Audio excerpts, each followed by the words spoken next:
Chapter 1: The Second Young Master of the Sun Family. Where can I see China? The view of Beigu Tower is full of beautiful scenery. How many things have happened in the rise and fall of the ages? The endless Yangtze River flows on. Young and armed with 10,000 helmets, he ruled the southeast and the war never stopped. Who is the best hero in the world? Chao and Lu. If I had a son, I would have him be like Sun Zhengmo. Nangxiangzi Dengjingkou Beijing Pavilion is pregnant. At the end of the Eastern Han Dynasty, the leader of the Yellow Turbans, Zhang Ju, started an uprising in Wei County, calling himself General Tiangong and saying the blue sky is dead, the yellow sky should be established, the year is Jiazi and the world is auspicious. The uprising broke out in 8 states at the same time, and it came quickly. The fire of the uprising quickly spread throughout the Central Plains. The people responded in unison. Wherever the Yellow Turbans went, they burned down county offices and executed local officials.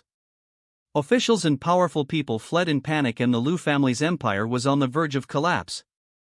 Soon after, Zhang Ju, the leader of the Yellow Turbans, who was known as the Great Sage, died of illness. Without a leader, the Yellow Turbans were quickly suppressed by the imperial court. Although the Yellow Turban rebellion was quelled, the Yellow Turbans still wreaked havoc in various places from time to time. The prestige of the Han Dynasty was no longer there, and wars broke out frequently throughout the country. Actually, Jiujiang County, Shouchun County. Under the scorching sun, a group of people were running fast on the street. The one in the lead was a young man in brocade clothes who was about 10 years old. He walked in front, his face was not red and he was not out of breath. He was small, but he was energetic and imposing. Next to him, a middle-aged strong man followed closely on the right, holding a knife in one hand, scanning the surroundings vigilantly, and any movement could not escape his eyes. Behind the two of them followed a team of iron-blooded soldiers, walking in unison with cold faces and majestic momentum. Even a child who had never seen the world could tell that they were a group of well-trained and battle-hardened warriors. Such a lineup makes people wonder, which second-generation rich man is this? In order to avoid trouble, everyone who saw them got out of the way early, so the group of people shuttled through the downtown area without any obstruction. As they were walking, the young man in brocade clothes in front suddenly stopped, and all the soldiers stopped immediately. The change from extreme movement to extreme stillness was pleasing to the eyes of many people. "It's just in front, right?" asked the young man in brocade clothes. "Yes." The middle-aged man beside him nodded, his face tangled for a while, and he couldn't help but whispered, "Second young master, you should go back first and leave this to me. I'm afraid there might be danger later." "Ha ha ha." The young man in brocade clothes laughed. "I say, Huang Gai, do you have no confidence in me or in yourself? With your protection, there are only a few Yellow Turban bandits at most. How can anything happen? Isn't it because we are afraid of accidents?" The middle-aged strong man Huang Gai looked helpless. It's not that he didn't have confidence in himself. He also knew that the young man in brocade clothes was very alert. Don't look at his small size. Normally 3 or 5 soldiers couldn't do anything to him. It was because this young master was too important and no mistakes could be made. Huang Gai was still worried. "Second young master, you also said that there are only a few Yellow Turban bandits at most. Why bother you to go out in person for such a small matter?" Huang Gai turned to persuade. It's true that Huang Gai looks rough, but he is not very delicate. Unfortunately, the person in front of him is not an ordinary child, and he can't be coaxed so easily. "I don't mind if I ask you to kill people or set fires, but you may not be able to do it this time." The young man in brocade clothes shook his head slightly and said, "Yellow Turban bandits, although we call them bandits, it is hard to say how they are in the eyes of the common people. Why did Zhang Jiao gain the support of so many people when he started the rebellion, including many wealthy gentry? On the one hand, natural disasters continue and people are living in poverty. On the other hand, it also shows that Zhang Jiao has enough means to fool people. Now, if you go up and arrest people directly, it will only arouse public anger. If you arrest a Yellow Turban bandit, new Yellow Turban bandits will appear. But I will go forward and expose the other party's scam first, so that the people can see that this so-called old immortal is actually just a liar. In this way, the threat of the Yellow Turban will be defeated." Huang Gai's face turned serious. It was hard for ordinary people to imagine that such words came from the mouth of a child who was less than 10 years old. That's right, this young man in brocade clothes who was honored as the second young master by Huang Gai was the son of Sun Jian the Tiger of Jiangdong, a well-known young genius, the second son of the Sun family, Sun Quan Sun Zhengmo. Sun Quan showed extraordinary talent since he was a child. As the 22nd generation descendant of the military saint Sun Wu, people at that time often praised him as the reincarnation of Sun Wu. However, this is only Sun Quan in the eyes of outsiders. As a retainer of the Sun family, Huang Gai knows much more than the rumors outside.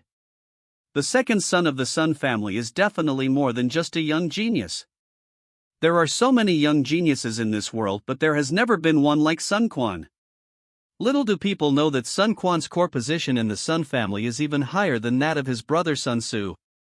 It may be difficult for the world to understand, but Huang Gai knows that when the head of the family Sun Jian makes some important decisions, he does not consult Sun Su but likes to ask Sun Quan, a child, instead. That is why Huang Gai dared not joke with Sun Quan's safety, the more outstanding he was. Whether the Yellow Turbans were mishandled or aroused public anger, if something happened to Sun Quan, there would be no way to explain it. So Huang Gai said, "Second young master, if your wife knew that you came out with me secretly this time." Huang Gai! Sun Quan shouted angrily. Despite his young age, he had the majesty to intimidate a powerful general. "Have you forgotten what your father said to your elder brother when he went to the war? I will have the final say on all matters, big or small, at home." Sun Quan spoke clearly, word by word. Huang Gai's eyes narrowed and he lowered his head quickly. "Yes, second young master." Sometimes Huang Gai himself found it ridiculous. How could the words of such a young boy have such great power? But Huang Gai would never forget that the reason why he was promoted step by Sun Jian among thousands of soldiers was precisely because of the words of this young boy. "Relax, they are just a few yellow turban bandits. Why are you so serious?" Sun Quan smiled gently, making people feel like spring breeze, as if everything just now had never happened. Patting Huang Gai's waist, Sun Quan said, "Let's go up and see if this so-called magic water can really cure all diseases." "Yes, second young master." A group of people came forward. Dozens of people gathered in a circle, making the place very lively in the busy city. There were constant exclamations. "A living immortal! He is truly a living immortal! Oh, so comfortable, I feel so comfortable all over my body. Is my illness really cured? I feel like I'm so strong now that I can kill a cow with one punch. Thank you, old immortal. Thank you, old immortal." Seeing this, Huang Gai frowned and said, "Are they all shills?" Huang Gai had followed Sun Jian in his conquests over the past few years and had seen many yellow turban Taoists, but he had never seen one that was so evil. Not to mention Huang Gai, even Sun Quan, the scale of the missionary work here was more exaggerated than he had imagined. Interesting. Sun Quan's eyes moved. Could it be that this so-called magic water was really extraordinary and was added with marijuana stimulants? However, what really interested Sun Quan at this time was another unknown thing. "Second young master, what should we do now? Do we need to find someone to go over and test it out first?" Huang Gai asked. Sun Quan lowered his head slightly, looking thoughtful, raised his right hand and gently supported his forehead, posing in a posture that would probably be seen as extremely childish by future generations. "Let me think about it." Click. Time seemed to stop suddenly, and then with a snap the space shattered like a lens and time began to flow again. No one except Sun Quan knew what happened. This was a magical skill that Sun Quan had carried with him since he came to this world. He affectionately called it Sansi illusion. Think 3 times about the illusion and think once. Boundary of fantasy. Let's go up and take a look. Sun Quan took the lead and walked forward. He seemed to suddenly feel a lot lighter. "Hey! Second young master!" Huang Gai hurriedly caught up, and before Sun Quan separated the crowd for him. The group quickly entered the center of the downtown area, and at this moment the people at the scene noticed their arrival. "Is it an officer?" The people suddenly became noisy, and then they seemed to remember something, and immediately 3 or 2 people said, "This Taoist priest is a living immortal. Don't arrest people randomly. Yes, he cured me. You will be punished for doing this." Sun Quan raised his hands showing a warm smile, and then he let out the energy from his dantian and said in a voice that overwhelmed everyone else. Everyone has misunderstood. I am not here to arrest anyone. I am here to see a doctor. See a doctor? Such a ruddy complexioned lively young man with a particularly loud voice doesn't look like he's sick, right? Chapter 2, 3 Thoughts on the Illusion. I wonder what disease this young master suffers from. In the middle, an old man dressed as a Taoist priest spoke slowly. Sun Quan looked at the other person and saw that he was wearing a feather fan and a scarf with a kind face. Just looking at his appearance, he looked like an immortal and a decent person. Knowing that this was the real boss, Sun Quan said, "It is precisely because I don't know what disease I have and ordinary doctors are unable to treat me that I have come to you, the old immortal." "Then I wonder what symptoms you have?" the old Taoist asked. Looking at his anxious expression, he seemed like a truly compassionate doctor. Apart from anything else, just based on his calm acting skills, Sun Quan couldn't help but look up to him. This fake Taoist priest had some skills. Ah. Sun Quan sighed slightly. He seemed to have encountered many troubles at such a young age. "I don't know why, but I have lost my appetite recently. I can't sleep at night. I have lost a lot of weight. It's embarrassing to say that I was a little fat before." As Sun Quan spoke, he gestured to his previous round figure. "Oh? That's strange. Can I take your pulse?" asked the old Taoist. "Why not?" Sun Quan shrugged. "Second young master?" Huang Gai screamed. If he let this yellow turban bandit whose background he didn't know take his pulse, and if he suddenly attacked, it would be too late to stop him. "It's okay." Sun Quan shook his head slightly at Huang Gai. Huang Gai knew that he could not change Sun Quan's will, so he drew his sword and pointed it at the old Taoist's neck. The old Taoist was speechless. "What are you talking about? Just take my pulse," Huang Gai shouted. Sun Quan smiled helplessly and did not try to stop Huang Gai. He just pulled up his sleeves, exposed his wrists, and handed them to the old man. "I'm sorry to make the old immortal laugh. It is understandable. It is human nature for the general to do this." The old Taoist priest was still casual, relaxed, and confident, as if he was not worried at all about Huang Gai's long knife pressing on his neck. As he spoke, his spirited eyes suddenly stared at Sun Quan. "Young master, you were so brave at such a young age." "I don't have any courage at all. I'm just desperate in trying any possible means. I wonder if the old immortal knows what's wrong with me?" Sun Quan asked. The old Taoist priest said nothing more. He took Huang Gai's pulse and closed his eyes in deep thought. Seeing Huang Gai's extremely nervous expression, he finally spoke slowly. "The disease you are suffering from is the disease of swallowing the heart and sperm, which is one of the 5 strange diseases in the world."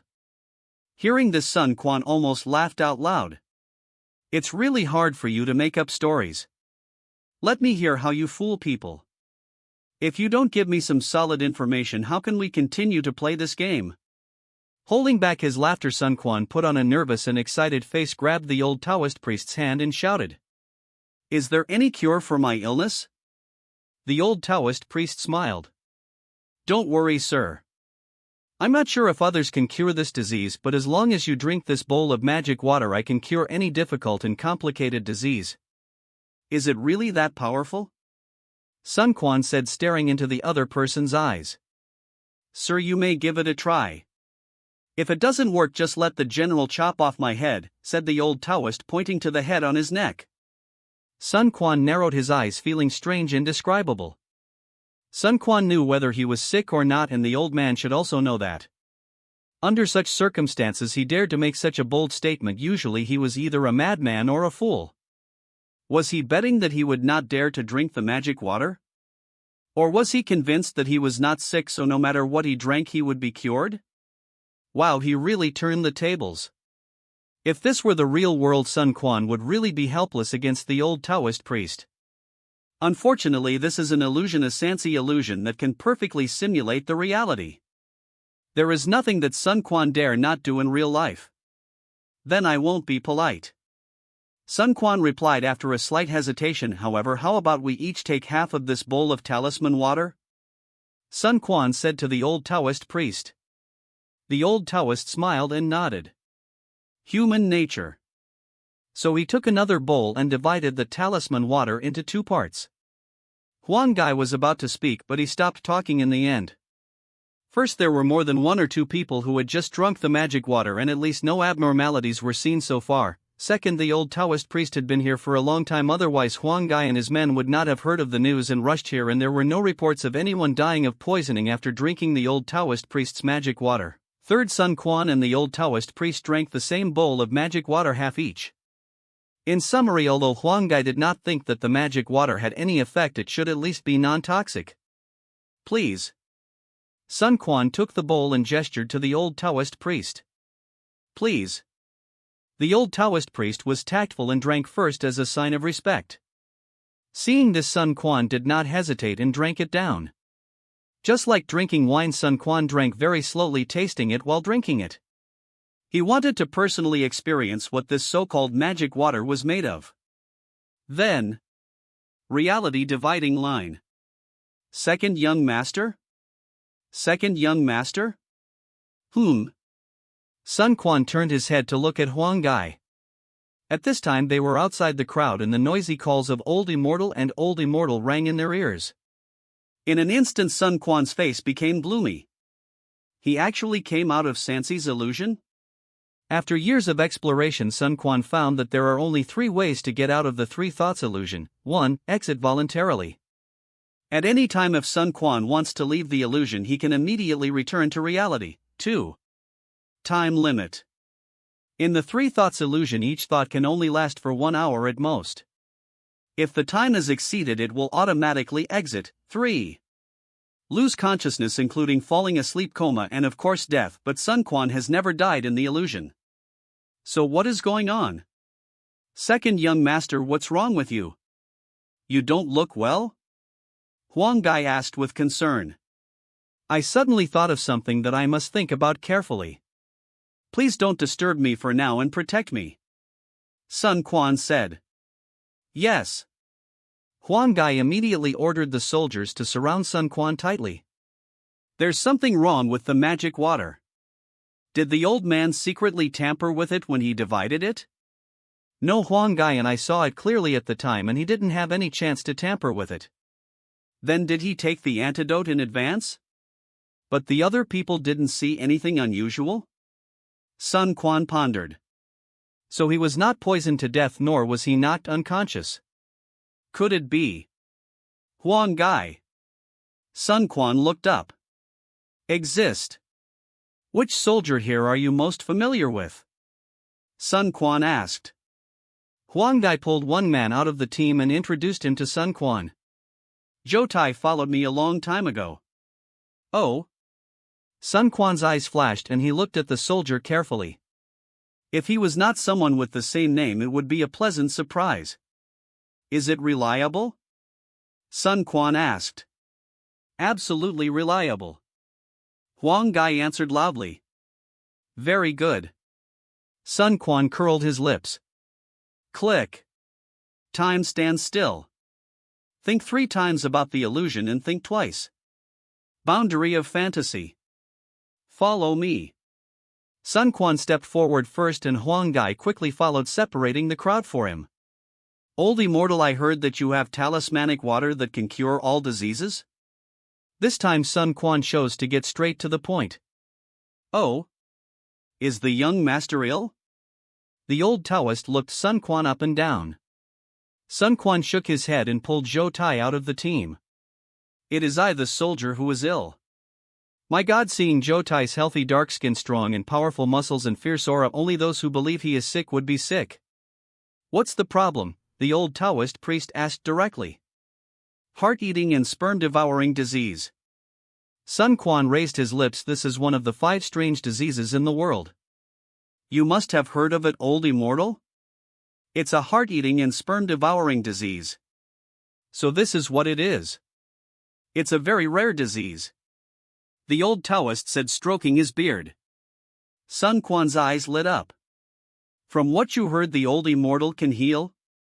Of course. The old Taoist pointed to the bowl beside him. This magic water of mine can cure all diseases. Very good. Sun Quan stepped forward, walked around the old Taoist priest, and finally picked up the bowl next to him and handed it to Zhou Tai. Zhou Tai, drink him. Yes. Zhou Tai did not hesitate, nor did he worry about whether it was poisonous or whether it would kill people. He took the bowl and drank it all. As Huang Gai said, this man was absolutely reliable. Chapter 3 Ug. How? After Zhou Tai drank the talisman water, Sun Quan looked at Zhou Tai nervously but with interest. Zhou Tai at this moment might be the same as he was during the 3 thoughts in the illusion. Zhou Tai took 2 deep breaths and his dark face turned slightly red.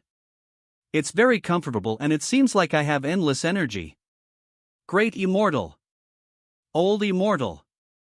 The surroundings immediately became noisy. When the common people saw the soldiers, they thought they were deliberately looking for trouble, but now these officials must have believed that they were living gods. This. Zhou Tai, are you serious? Huang Gai couldn't help but step forward and ask. Yes, it's true. Zhou Tai replied. Very good, very good. Sun Quan nodded and circled around Zhou Tai 2 or 3 times, then winked at Huang Gai and the 2 of them walked aside. Huang Gai lowered his body and Sun Quan whispered something beside him. Sun Quan, do you understand? Huang Gai understood. The 2 returned here.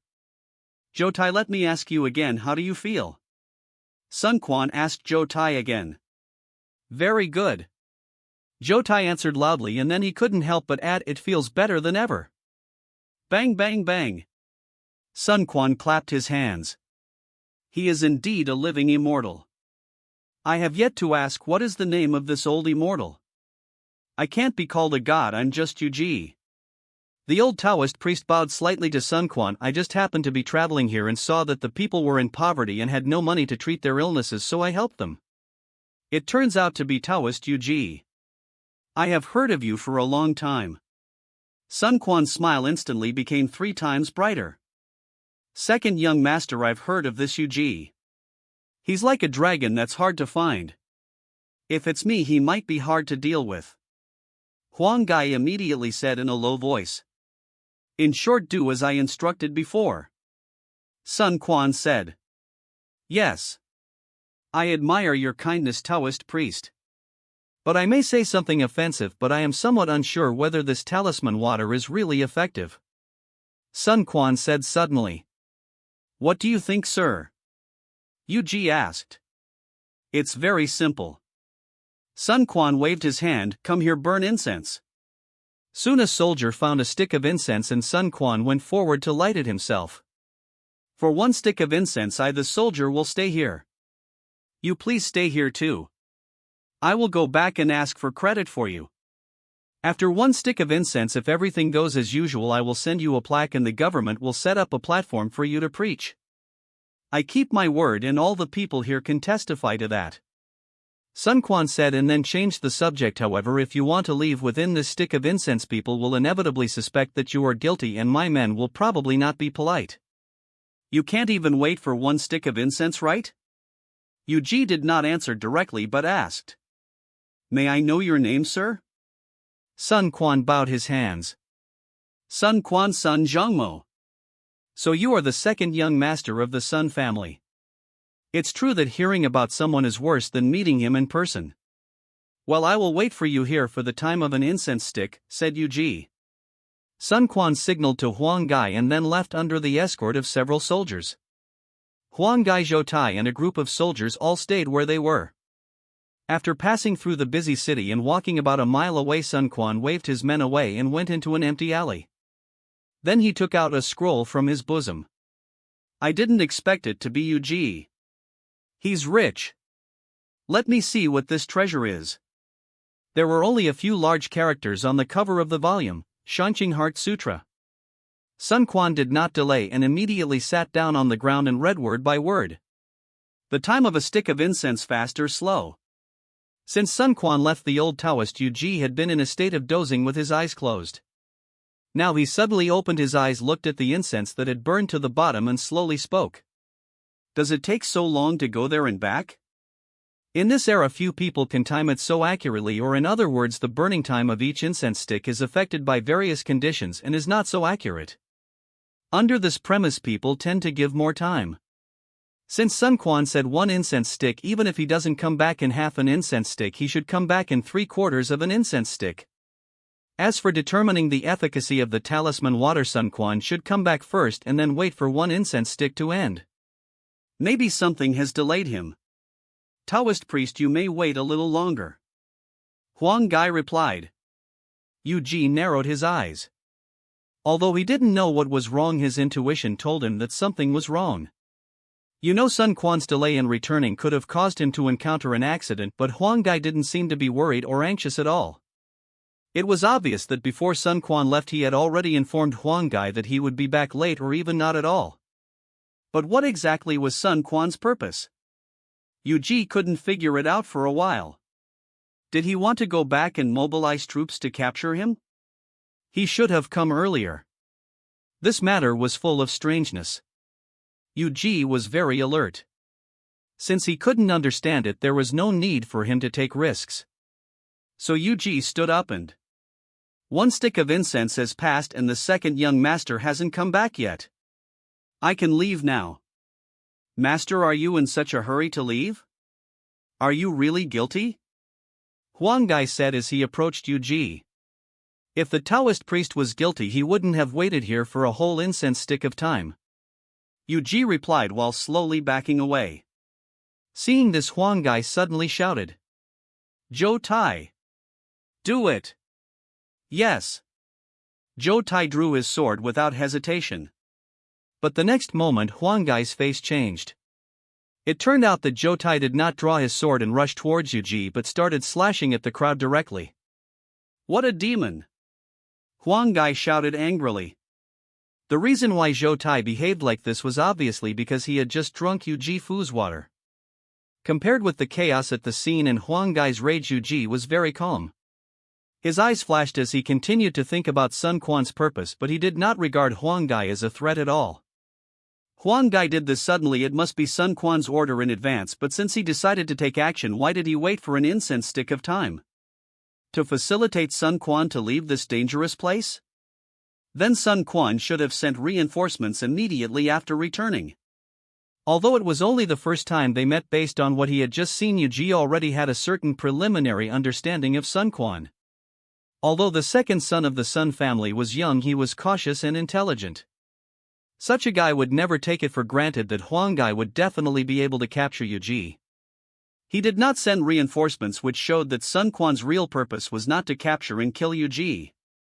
If he wasn't going to deal with him, why did Sun Quan let him stay there for a stick of incense? To stall for time? Yu Ji subconsciously touched his arms and suddenly his face changed. The scene of Sun Quan circling around him flashed through his mind. What a great young master of the Sun family! It's not that Yu Ji realized it later, but he never thought that someone could steal things from him without knowing it. Of course, there are indeed some strange people in this world who are highly skilled in martial arts and stealing skills and can steal important items from him, but firstly, such people should never be children, and secondly, there must be contact during the theft. As long as there is contact, Yu Ji, who is carrying important items with him, will become suspicious.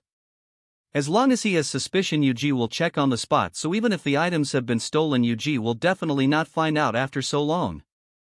Therefore, Yu Ji was more shocked than surprised. He couldn't understand how Sun Quan stole something from him. Even if he was not on guard against children, he shouldn't have been unaware of it. Yu Ji was more terrified than shocked. Why did Sun Quan steal from him? Did Sun Quan recognize his identity and know that the thing was in his hand? How did Sun Quan know this? Who told Sun Quan? Thinking of this, Yu Ji broke out in a cold sweat. It was not suitable to stay here for long. Although Yu Ji wanted to find Sun Quan and take the things back immediately, his instinct told him that it was more important to escape first. The matter had been exposed and saving his life was the key. As for the things, he could only think about it in the long run. Chapter 4, The Heart Sutra. Shit. There are still 2 pages. With Sun Quan's angry curse, an hour passed and Sansi's illusion, which was not under Sun Quan's subjective control, was automatically shattered. During this hour Sun Quan did nothing but read books. Or to be more precise, he did not read books but memorized them word by word. Sansi illusion, as the name suggests, is just an illusion. After the illusion is broken, everything in the illusion cannot be taken away. The only thing that can be brought back to the real world is Sun Quan's own memory. The Shangqing Heart Sutra is a martial arts secret book that Sun Quan worked hard to obtain. Of course, Sun Quan could not give it up, so he seized every opportunity to try to bring the secret book back to the real world. Unfortunately, the secret book is not an ordinary article after all. Without practice, many things in it are very difficult to understand. In less than an hour, Sun Quan was able to memorize most of it, which was already a gifted talent. Reality dividing line. Second young master, shall we go? Huang Gai's voice woke Sun Quan up. Sun Quan's eyes flashed. Under normal circumstances, he should have entered the Sansi illusion again and then used the same method to steal Yuji's Shangqing Heart Sutra and then forcibly memorized the last 2 pages. However, the problem now is that if he continues to use the skill "let me think 3 times, it will be the 3rd time of thinking today. As the name suggests, let me think 3 times, there are only 3 times in total, and Sun Quan only has 3 opportunities to use it in one day. Since the earliest excitement period, Sun Quan knows that in this dangerous era, if you want to live better, you must always have a backup plan. Therefore, every day, unless he encounters an accident that is life-threatening, Sun Quan will at least keep one thought until late at night. In fact, at the beginning, Sun Quan was overly cautious. During that period, Sun Quan would never use the think 3 times skill easily unless it was a big deal. But in fact, how many big things will a person really face in a year? Therefore, at that time, Sun Quan's 3 chances every day were almost kept until late at night, which was a waste of such a good skill. So later, Sun Quan changed his mind and tried to find opportunities to use the let me think 3 times skill during the day and only needed to keep 1 chance until late at night. This is why Sun Quan came to catch the Yellow Turban thieves with great interest that day and used the think 3 times skill without hesitation. He was really bored every day. However, even so, using the Sansi illusion twice in a row was beyond Sun Quan's expectation. If Sun Quan had not been inexplicably tricked by the first illusion, which made him want to find out the truth, if Sun Quan had not known in advance that the Taoist priest had important items on him for some reason, Sun Quan would never have easily used the Sansi illusion for the second time. If it was the same the second time, what about the third time? Go back home. Sun Quan made the decision immediately. This kind of thing was not enough to make him hesitate. After all, the benefits did not outweigh the risks. Yes, this Shangqing Heart Sutra should not be an ordinary thing, but how can Sun Quan be sure that this secret book is definitely better than the exercises he is learning now? If what he gets in the end is just a useless collection, why should Sun Quan joke with his own life? Secondly, Sun Quan gave up this opportunity, but it does not mean that he has completely given up the opportunity. Humph, this young master is not a coward, this is just a strategic retreat. Yuji, listen to me, if you have the guts, don't run away, I will come to kill you tomorrow. Yuji has been here for a long time. Since the same thing can be done without risk the next day, why should Sun Quan choose to take the risk today? Therefore, no matter from which perspective, returning home was the most correct choice for Sun Quan. Sun Quan's choice was correct, but Huang Gai and others were really confused. They came here with great momentum but ended up going back without doing anything. It was not enough to describe it as a tiger with a head but a snake with a tail. It was basically a tiger with a head but no tail. Second young master? Huang Gai thought for a moment that he had misheard, but don't forget that the person who was most interested in this trip was Sun Quan himself, and Huang Gai couldn't persuade him to go back. Go back first and make plans later, Sun Quan said. After that he added, don't act rashly without my order. Don't alert the enemy. Sun Quan didn't want to come out to kill monsters with great enthusiasm the next day, only to find that the boss had been defeated by Huang Gai. But Huang Gai wanted to say something but was interrupted by Sun Quan. Have you forgotten what I said before? Yes. So they came and went in a hurry. Sun Quan took the lead and left quickly. He wanted to go back and write out the Shangqing Heart Sutra from memory while his memory was still clear. On this side, Sun Quan didn't know that when he led the team away, Yuji, who was sitting in the crowd, suddenly had a gleam of light in his eyes and a handful of unknown powder at his fingertips flew away with the wind. That night, at the last moment of the hour of high, in a room in Sun's mansion, Sun Quan spread out his handwritten Shouchun Heart Sutra fragment, and everything was ready. Let me think about it. Click. Time stands still and space is broken. Think twice about the illusion. Think twice. Boundary of fantasy. I hope you won't let me down. Sun Quan, who was meditating on the bed, murmured something and began to practice according to the secret book. Sun Quan always couldn't help but sigh that he was definitely one of the most diligent practitioners in the world.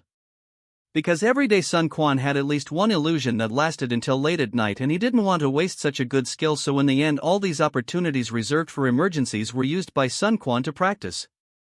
However, as mentioned before, nothing in the illusion can be taken away, so Sun Quan never practices internal skills in the illusion, which is meaningless.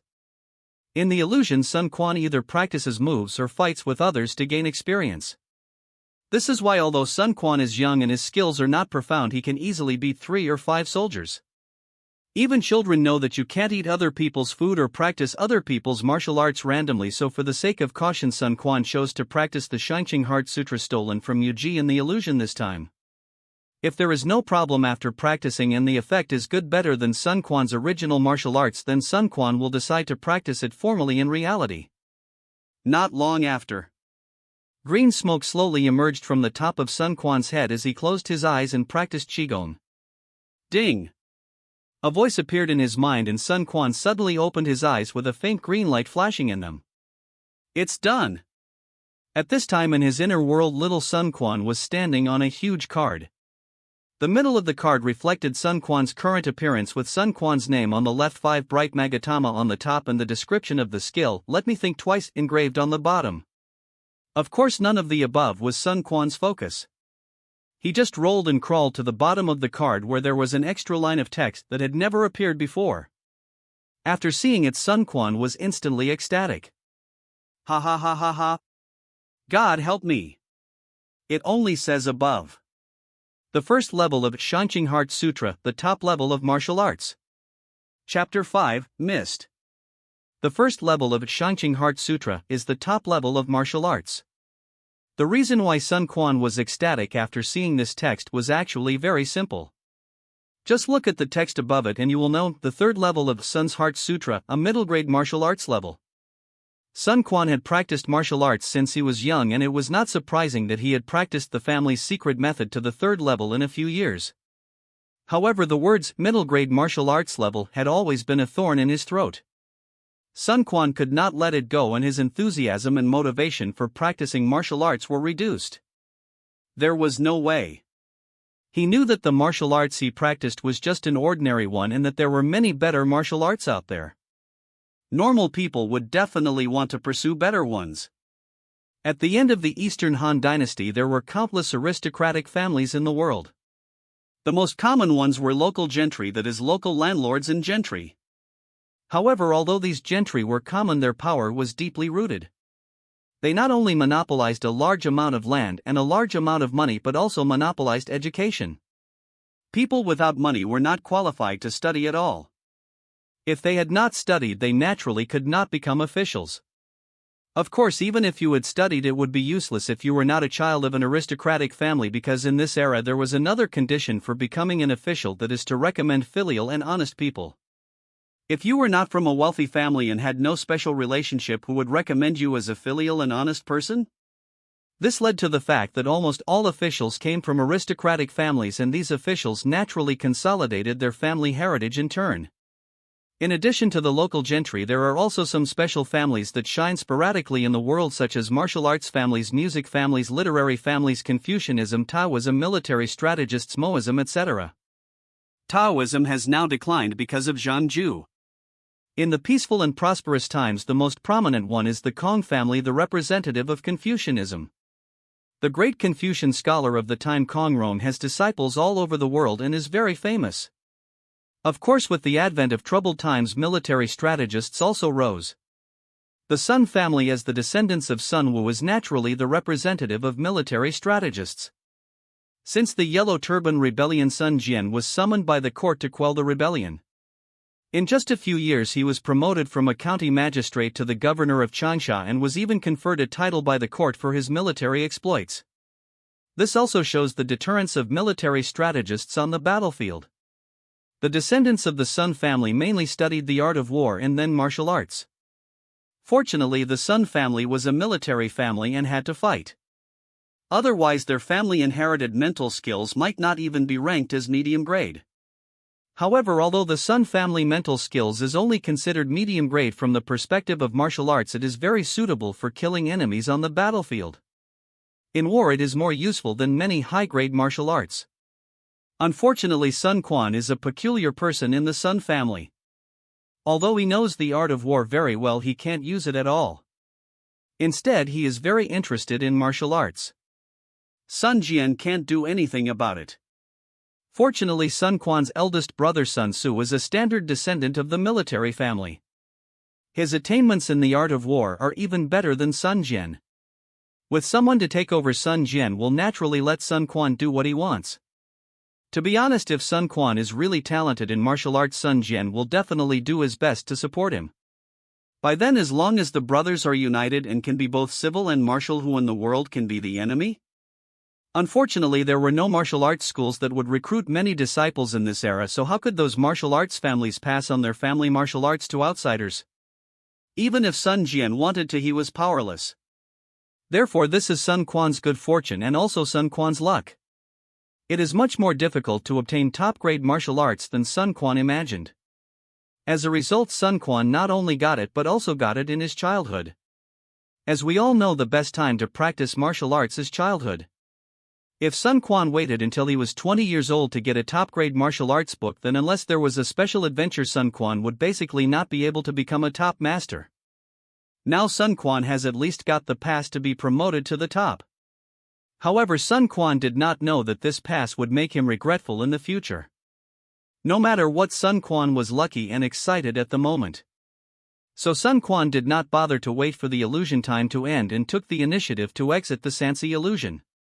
Then with absolute enthusiasm he immediately began to formally practice the Shouchun Heart Sutra. With ease, Sun Quan only spent less than half of the original time to recultivate the first level of the Shouchun Heart Sutra. Sun Quan did not sleep the whole night and practiced until dawn. As I said before, he is definitely one of the most diligent practitioners in the world. After all, martial arts is an incomparable passion for Sun Quan. It can even be said that compared to being an emperor, Sun Quan prefers to roam the world with a sword and be the best knight in the world. Of course, if he cannot practice martial arts to the highest level and is abused everywhere, Sun Quan is still willing to be an emperor. Chong Kong, while I always wondered whether to go to Tsinghua University or Peking University. The next day.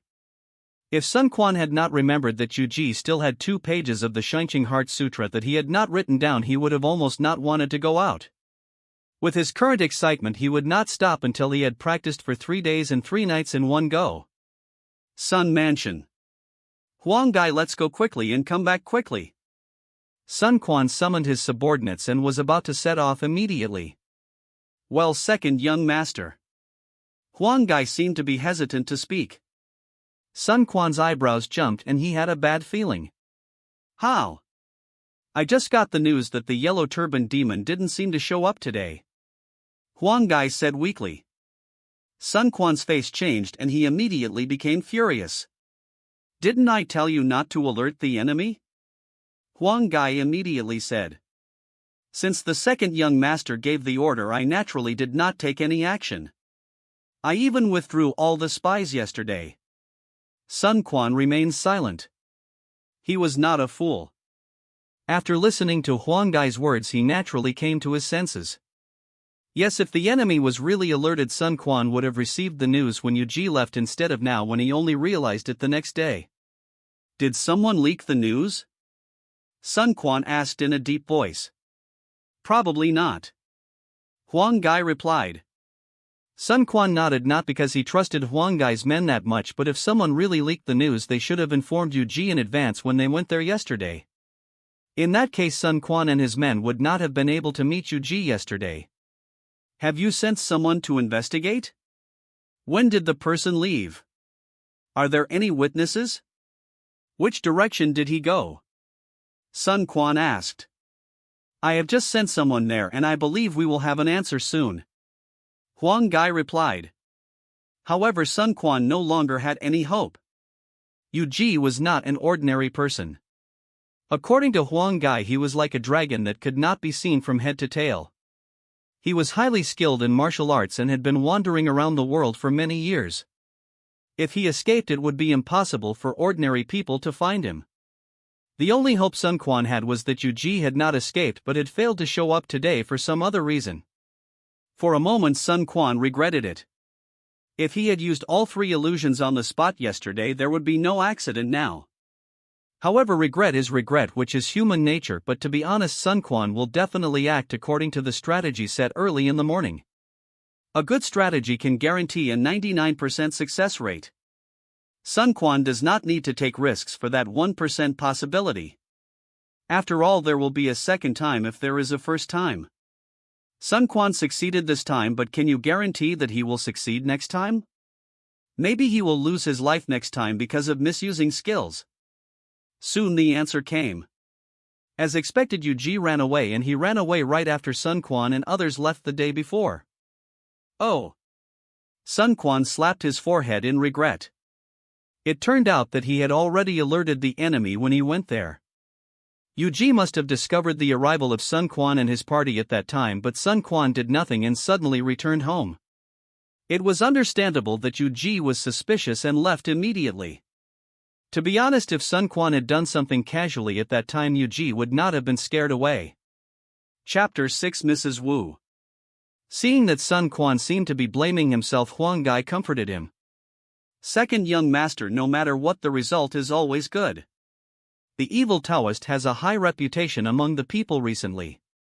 It is better for him to leave on his own than for us to take action and cause public resentment. This is what Sun Quan had said the day before. Sun Quan smiled and nodded to Huang Gai. Don't worry, I won't be depressed about this. People always have to look forward. Sun Quan did not gain nothing this time. Compared with the so-called Yellow Turban demon Dao, he at least knew that the other party was Yu Ji, right? Yu Ji was not an unknown person.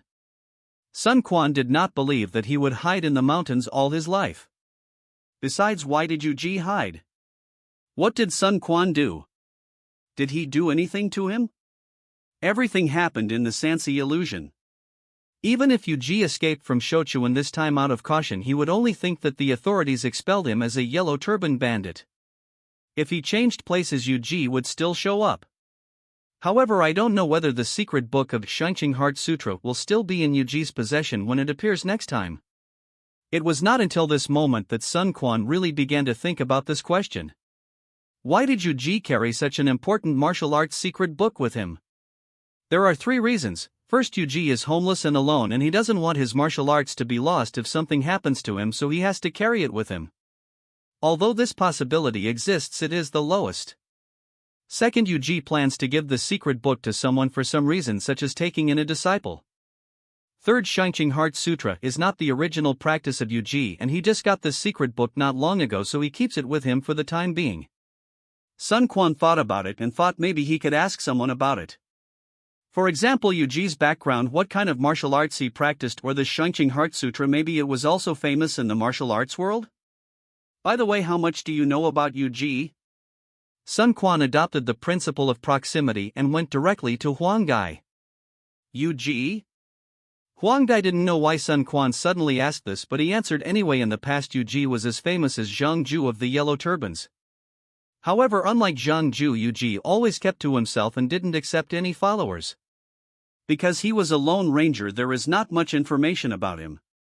What about martial arts? How is Yu Ji's martial arts? Do you know what kind of martial arts he practiced? Sun Quan asked. Martial arts? I'm not sure, but Yu Ji's martial arts should be quite good and he must have practiced Taoist techniques. Huang Gai replied, but... Sun Quan, but there are rumors, I don't know whether they are true or not, saying that Yu Ji's martial arts are strange and insidious and he kills people without being seen. He is not like the orthodox Taoism at all. It is said that practicing Taoism is just a cover-up for Yuji to deceive others. What he is best at is actually assassination. Huang Gai whispered. Assassination. Sun Quan's eyelids jumped. Fortunately, he didn't do anything rash yesterday. If he had really pushed Yuji into a corner, he wouldn't know how he would die. Thinking back to the first Sansi illusion, Sun Quan was inexplicably tricked. With such a method, whether it was used to poison or something else, Sun Quan absolutely believed that Yuji was good at assassination. Although Sun Quan has only practiced the first level of Shouchun Heart Sutra, it is obviously an orthodox Taoist practice. I don't know how true or false Huang Gai's rumors are. However, Huang Gai's words at least sounded a warning to Sun Quan. In the future, when facing Yuji, he must be careful and cautious, and it is best to use illusions to contact him. Moreover, Sun Quan will never forget that in the novel the death of his elder brother Sun Tzu was closely related to Yuji. Then do you know what orthodox Taoist martial arts there are in the world today? Sun Quan asked. I am even less clear about this. Huang Gai shook his head. Second young master, you are young and still don't know much. Asking people about their martial arts skills is a taboo in the martial arts world. Few people are willing to expose their skills to others. Sun Quan's mouth twitched and he was quite speechless. He felt that martial arts novels were all lies. Think about the Sunflower Manual, the 9 Manual, and the 18 Dragon Subduing Poems. They are more famous than others, as if they are afraid that others don't know that they have practiced them. Why are they hiding them here and not willing to show them to others? It's no wonder Sun Quan was surprised. The world in martial arts novels is too different from the world today. It can be said that in this era there is only the Jianghu but no Wulin. Why are those martial arts so famous in martial arts novels? That's because they need to recruit disciples and expand their sects. Just imagine, if you don't make a name for yourself, how many people will come to you to become your disciples? If no one wants to become your disciple, how can you recruit disciples with extraordinary talents? How can you carry forward the sect? Driven by this fundamental interest, the style of martial arts is naturally a bit exaggerated. But this era is different. There are not many so-called sections. Almost all of them are family-inherited martial arts that are passed down within the family but not outside. Compared with the deterrence of martial arts, the deterrence of the family behind them is probably even greater. Moreover, Sun Quan probably doesn't know that since Emperor Wu of the Han Dynasty abolished all schools of thought and respected Confucianism alone, many of the original aristocratic families have been suppressed and reduced to evil ways. The descendants of these evil ways have always been low-key and not prominent in the world. The only thing that will expose their identities is the family-inherited martial arts. Don't you think this is a taboo? As for the remaining famous and upright sects influenced by Confucianism, they are more humble than each other.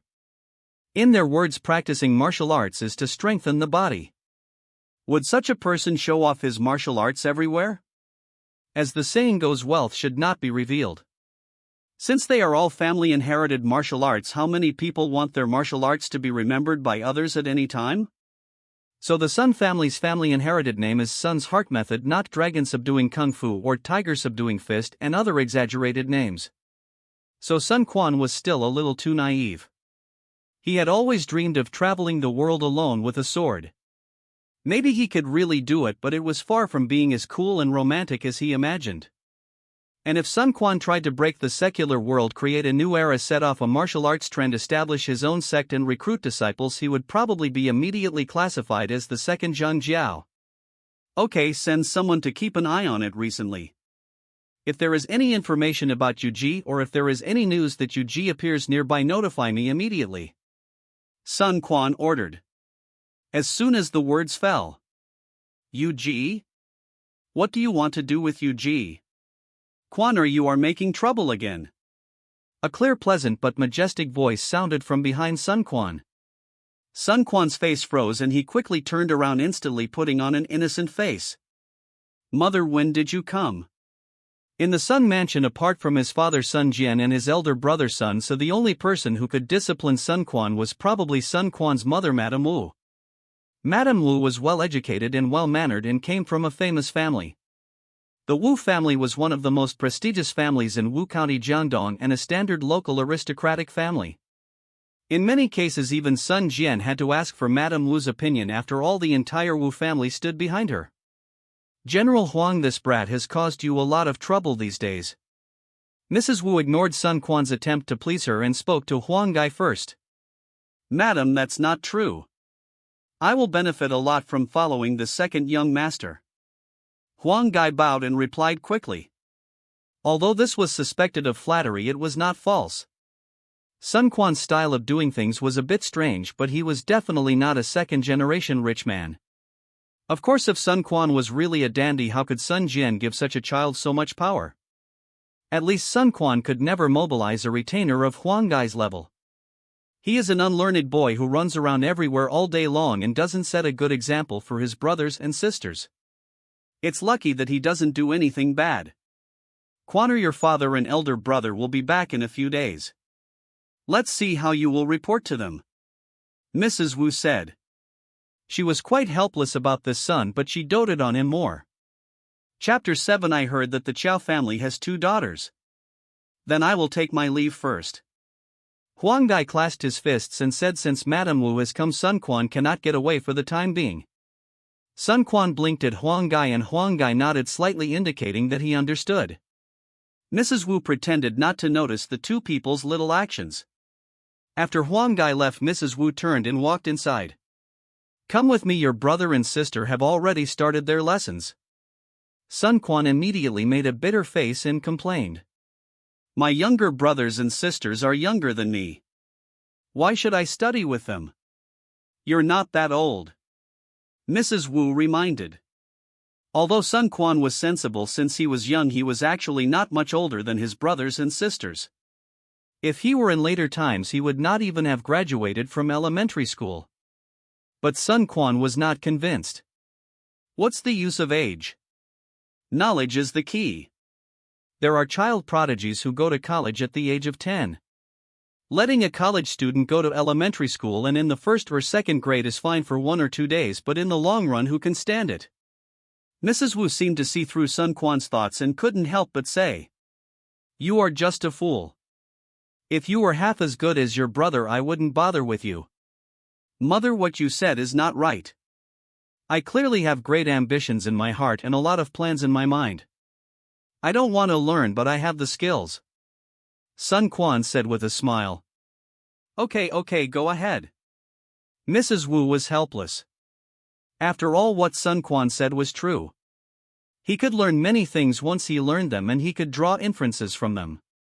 Sun Quan was good at everything, but his biggest problem was that he didn't know the art of war. He was not interested in the right way of the art of war, but was interested in the little way of martial arts.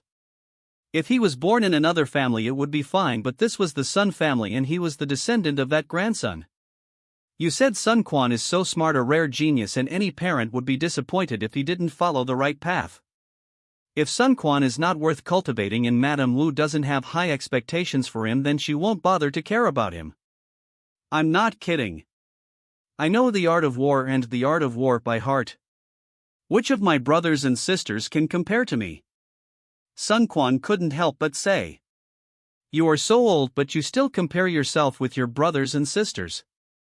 Mrs. Wu was annoyed inside deliberately. Oh, if one day there is a copy of Sun Quan's Art of War left in the family, even if it only has one strategy, one will be comforted.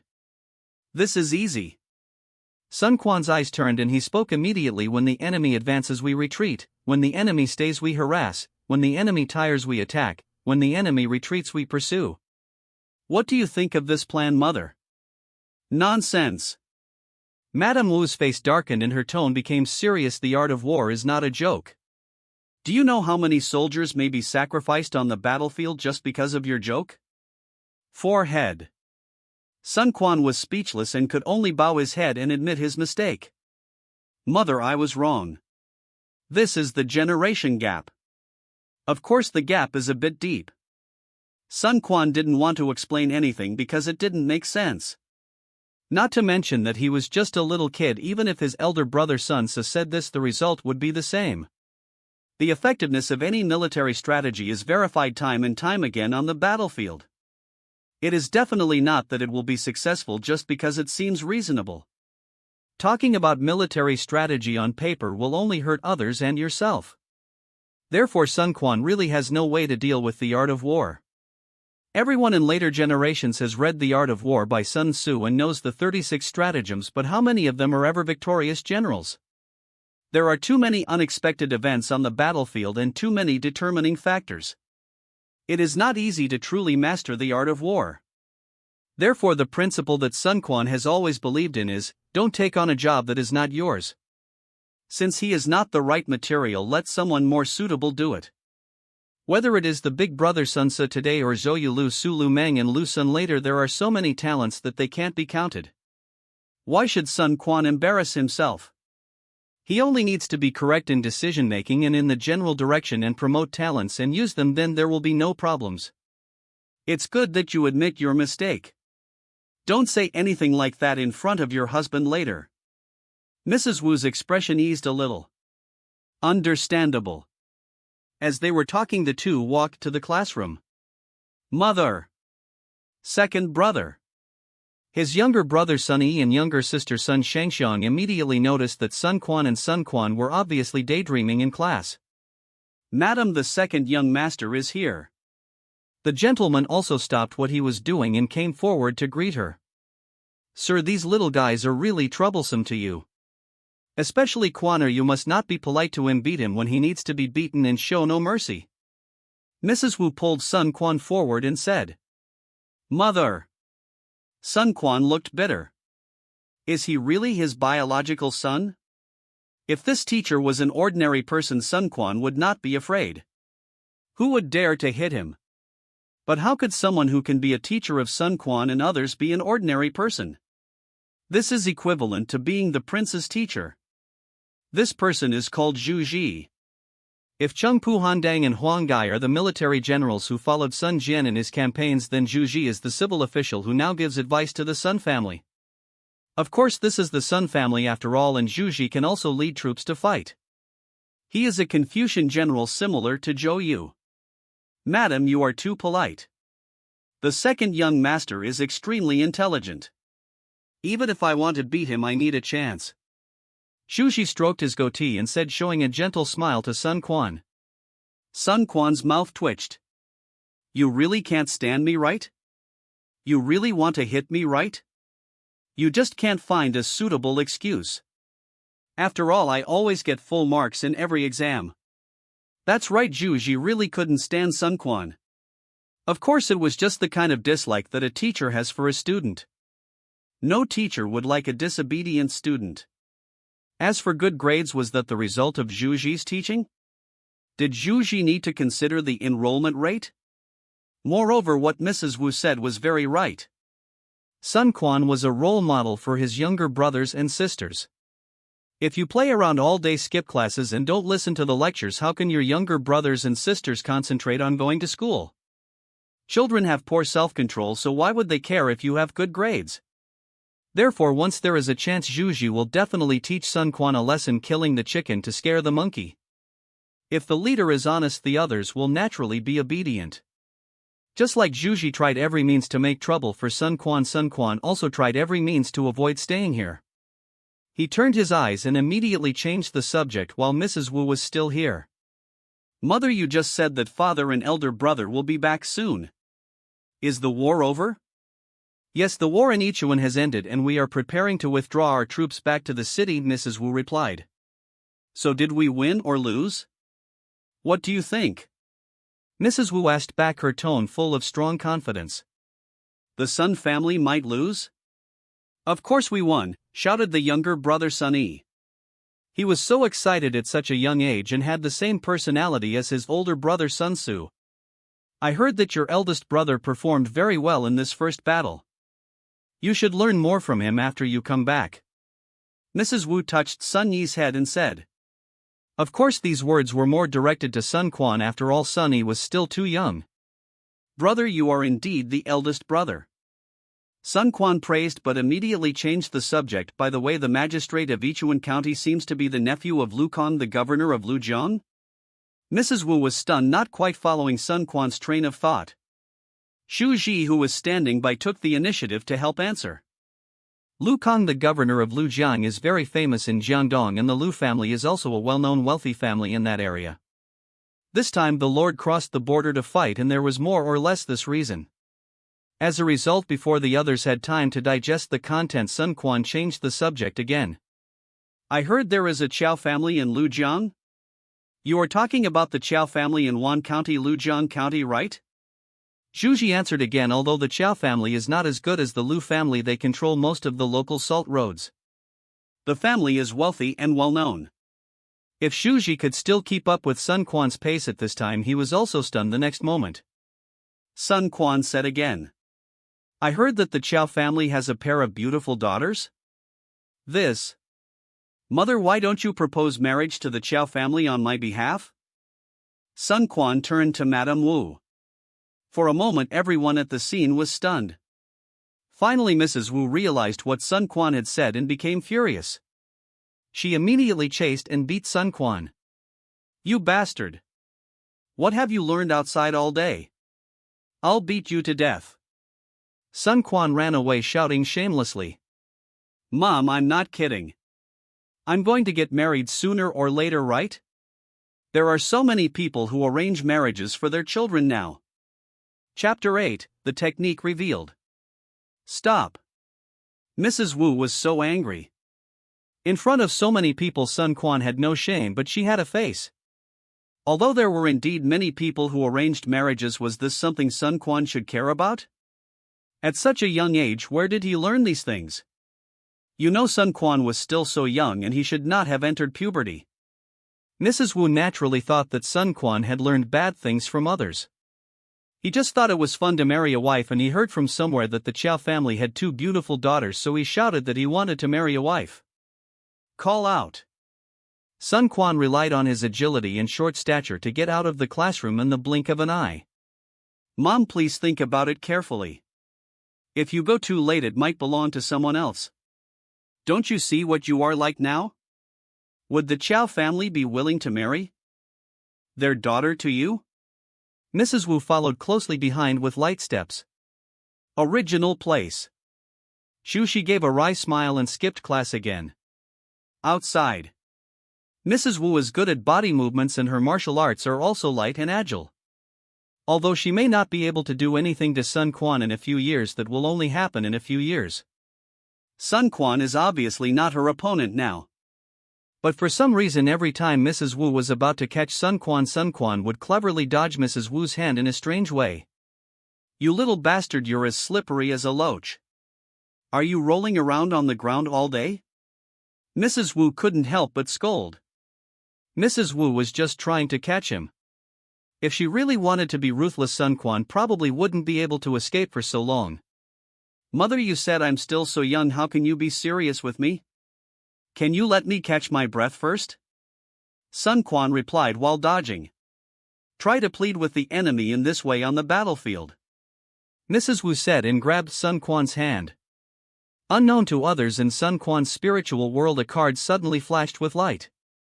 Sun Quan thought to himself that he was in trouble. Sure enough. Snapped. My wrist was firmly grasped by my mother. I lose, I give in. Sun Quan surrendered immediately and begged for leniency. You boy. I don't know how you became so cunning. You are nothing like your father. Mrs. Wu was helpless. Although she had just said that she would let Zhuji beat him severely, but when he really got into her hands, Mrs. Wu was reluctant to do it to Sun Quan. Just as she was about to let go of Sun Quan, Mrs. Wu's face suddenly changed and she instantly tightened her grip on Sun Quan's wrist. Mom! It hurts! Sun Quan cried out.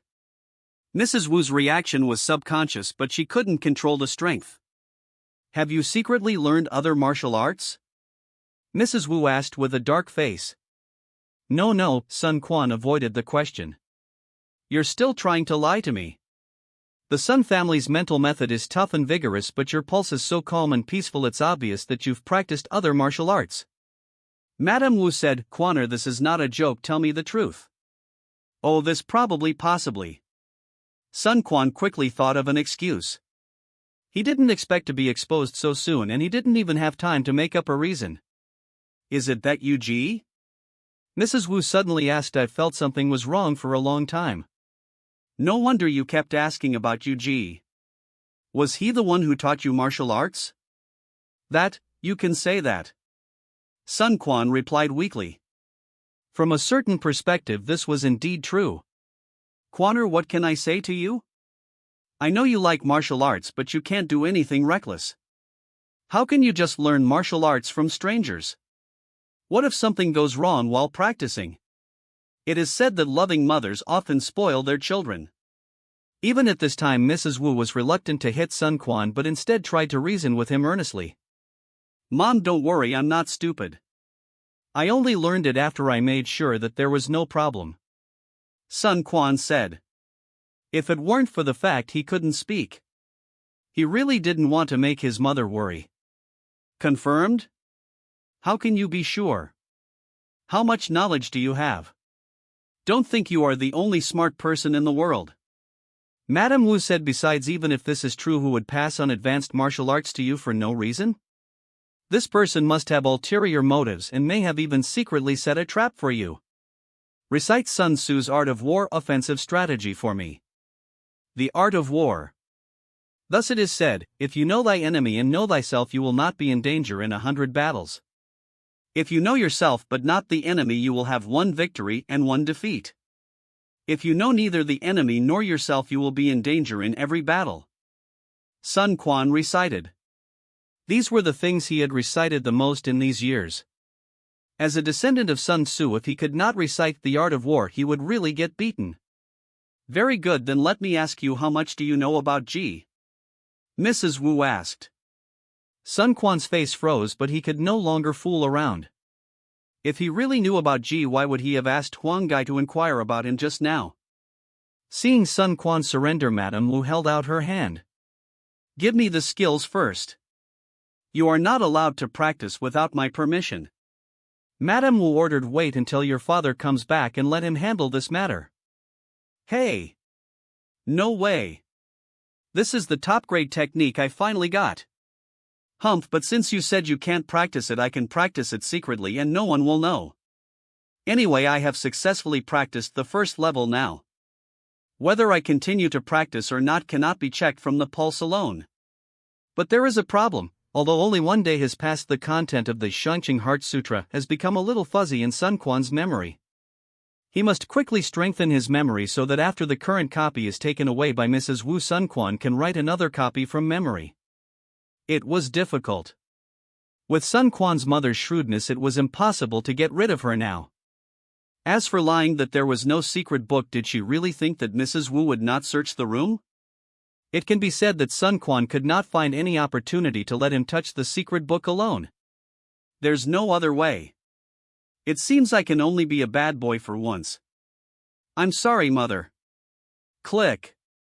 Let me think about it. Time stands still and space is broken. Think 3 times about the illusion and think once. Boundary of fantasy. Do not come.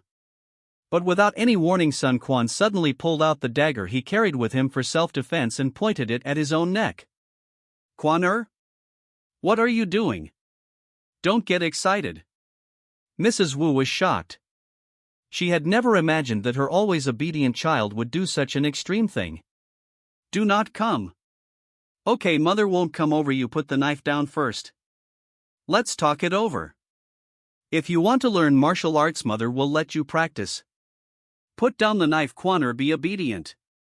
Mrs. Wu persuaded nervously. Stay 20 feet away from me. Sun Quan said, and at the same time he put the dagger to his neck. Mrs. Wu shuddered with fear and quickly distanced herself. Quaner, I'll listen to you. Don't do anything rash. Just keep your distance and follow me slowly. Sun Quan said slowly. It's not that he hadn't thought about asking his mother to stay where she was, but if that happened once he left her sight, how could Mrs. Wu, who was worried and anxious, be obedient? Even if she stayed where she was out of caution at first, Mrs. Wu would definitely take action after a while. Therefore, in order to avoid any accidents, it is better to let Mrs. Wu stay by his side. Even if it is an illusion, Sun Quan will feel uncomfortable letting his mother worry so much. It is good for everyone if the two of them are together. Anyway, Sun Quan's plan was very simple. He only needed to take his mother back to the room, take out the secret book, recite it repeatedly, and after making sure that he would not forget it in a short period of time, leave the illusion. Let me think about this magical skill, it really works every time I try it. Reality dividing line. Mom, can't I really continue practicing? Returning to reality, Sun Quan naturally became a good boy again. Of course. Mrs. Wu affirmed. If I'm sure there's nothing wrong with the technique I'm practicing, can't I still practice it? Sun Quan asked. Wait until your father comes back and let him decide. Mrs. Wu thought for a moment and replied, as long as you behave well enough, I believe your father will not stop you. That's what you said. So Sun Quan happily took his mother back to the room and took out his hidden martial arts secret book. This is my handwritten copy. Yuji didn't give me the original copy. Moreover, he didn't let me copy the last 2 pages. He said he would teach me after I learned the previous pages. Humph. I knew that kind of person had bad intentions. Mrs. Wu snorted coldly and quickly opened the Shouchun Heart Sutra to study it carefully. She wanted to judge whether this was a fake method and whether Sun Quan would develop any problems from practicing it. Chapter 9, Sun Jian and Sun Su. Of course, the Shouchun Heart Sutra fragment was taken away. In the next few days, out of caution and fear of being discovered by his mother, Sun Quan did not dare to write out the secret book directly but could only recite it repeatedly every day to deepen his memory. Unexpectedly, after a period of time, Sun Quan also memorized the Shouchun Heart Sutra by heart, and his proficiency was comparable to the art of war. Therefore, Sun Quan no longer needed any secret book to practice this method. During this period, Sun Quan did not get any information about Ji from Huanggai. 10 days passed like this. Sun Quan's father Sun Jian and elder brother Sun Su finally returned triumphantly with their troops. Mrs. Wu led Sun Quan and other children to the city gate to greet them early. Seeing dust rising in the distance and rows of cavalry rushing towards them, Sun Quan was not afraid of danger and rushed forward immediately. Dad, we won another battle. Wow, which little boy is this? He speaks so sweetly. Ha ha ha ha. The leader was wearing armor with regular features and a sturdy figure. He was in his middle age but still full of energy. At first glance, he looked very powerful and capable. Needless to say, this person was Sun Quan's father Sun Jian, known as the Jiangdong Tiger. In fact, when Sun Jian was a child, Sun Quan always felt that his father was a leader of the martial arts world, commanding the heroes and having great martial arts skills. It was not until the 2 years when he often went out to fight that Sun Quan gradually accepted Sun Jian's identity as a general. Sun Jian did not get off the horse but held the saddle with one hand and leaned forward. When he passed by Sun Quan, he hugged him in his arms and put him on the horse. Quaner, have you been obedient at home? Sun Jian smiled at Sun Quan, which shows how favored Sun Quan is at home. Of course I am obedient. If you don't believe me, ask mother. Sun Quan answered without hesitation. This made Mrs. Wu, who had just stepped forward and was about to report to Sun Quan, smile bitterly. She could only suppress these words in her heart for the time being. I'm back. Yes. Sun Jian nodded to Madame Wu. Let's talk about it when we get back. Mrs. Wu followed the horse obediently as a group of people slowly entered the city. Second brother. A horse was riding close by, and on it sat a handsome young man, young and masculine, also wearing armor. He looked to be about 10 ** years old, but his actual age was even younger than that. He was none other than Sun Quan's elder brother Sun Su, the future little overlord of Jiangdong. Hey brother, you've gotten tanned. I almost didn't recognize you. Sun Quan said. Under the uniform armor, if the skin was darker, it would be difficult to distinguish. Haha, black spots make you handsome. Sooner or later this day will come for you, second brother. Sun Su laughed. Sun Quan's eyes twitched. I think it's better to avoid it. Sun Su already knew his brother's preferences, but he didn't care. Who doesn't have a rebellious heart when they were young? Slowly Sun Quan will know what to prioritize. In fact, if he hadn't happened to encounter the Yellow Turban rebellion, Sun Su would probably be a dandy now. However, although he is no longer a dandy, it doesn't mean that Sun Su has really grown up. Don't forget, he is only a teenager now. So Sun Tzu immediately couldn't help but share with his brother the interesting stories of his time in the army as well as his achievements on the battlefield that were worth boasting about. Second brother, you don't know this time I your big brother, blah blah blah, blah blah blah, blah blah blah. Ahem sir, how many times have I told you to be calm? Sun Jian, who was standing next to him, couldn't stand it first and ruthlessly interrupted Sun Tzu's enthusiasm. He had just returned victorious and was receiving the cheers and love of the people. How could he chatter in the team? Where was the military discipline? Sun Tzu's face froze and he dared not speak anymore. He could only swallow all his words back. The majesty of Sun Jian as the head of the family was no joke. Hee dad, this is not the first time that big brother has won a battle. Aren't you excited? Let him follow you a few more times and he will get used to it. Sun Quan said with a smile and secretly winked at Sun Tzu. Haha, I don't know who you learned this kind of mouth from. A smile appeared on Sun Jian's serious face again. Yeah, this brat has been a bad boy all day and has only learned how to be smooth talking. Mrs. Wu also laughed. These details can fully show that Sun Quan is really favored in the Sun family. Just as Huang Gai said, Sun Quan's status is higher than Sun Tzu. However, Sun Quan himself knows that his father loves him, but he really values his eldest brother Sun Tzu. It is precisely because of this that Sun Jian is extremely strict with Sun Tzu. Among so many sons, Sun Jian loves Sun Quan for completely other reasons. Sun Jian has never really cultivated Sun Quan as a successor. Perhaps because of this, the relationship between the two brothers Sun Tzu and Sun Quan is very pure without so many intrigues as in other big families, such as Yuan Shao and Yuan Shu. Of course, what brothers think is one thing, what others think is another, and who can predict the future? At least Sun Quan himself knows best how many of his clansmen are too close to him in private. After returning home, Sun Jian and Sun Tzu took off their armor and put on long gowns. After no outsiders were around, Mrs. Wu was finally ready to betray Sun Quan. Ahem. Mother, is your throat uncomfortable? Let me pour you some tea. Sun Quan saw the opportunity quickly and said hurriedly. It's useless. Madame Wu tapped Sun Quan's forehead with amusement, then turned to Sun Jian and said, you have to discipline this kid properly for this matter. Oh? Sun Jian didn't take it seriously, thinking it was just a small matter. Sun Jian had always been very confident about his son Sun Quan, thinking that he was just skipping classes. That's right. Mrs. Wu put on a serious face and explained the matter to Sun Jian in detail. As she spoke, she handed the Shouchun Heart Sutra to Sun Jian. Sun Jian listened with a blank expression on his face, which made people unable to see his joy. But when he got the secret book, his face suddenly changed. Not to mention Madame Wu, even Sun Quan and Sun Tzu could see that something was wrong. What's wrong? Is there something strange about this technique? That's not right. I've looked at it carefully.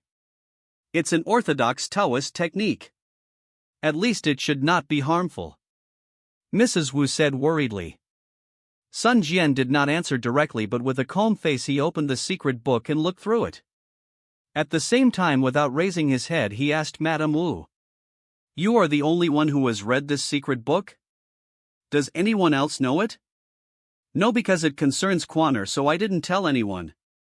Mrs. Wu shook her head quickly.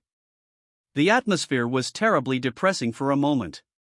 Sun Quan and Sun Tzu below were so nervous that they didn't dare to breathe, especially Sun Quan, whose heart was pounding. He almost wanted to use the let me think twice skill to test the situation first. Not bad. Sun Jian said and quickly turned to the end of the secret book in his hand. Suddenly his eyes trembled. There is nothing more after that?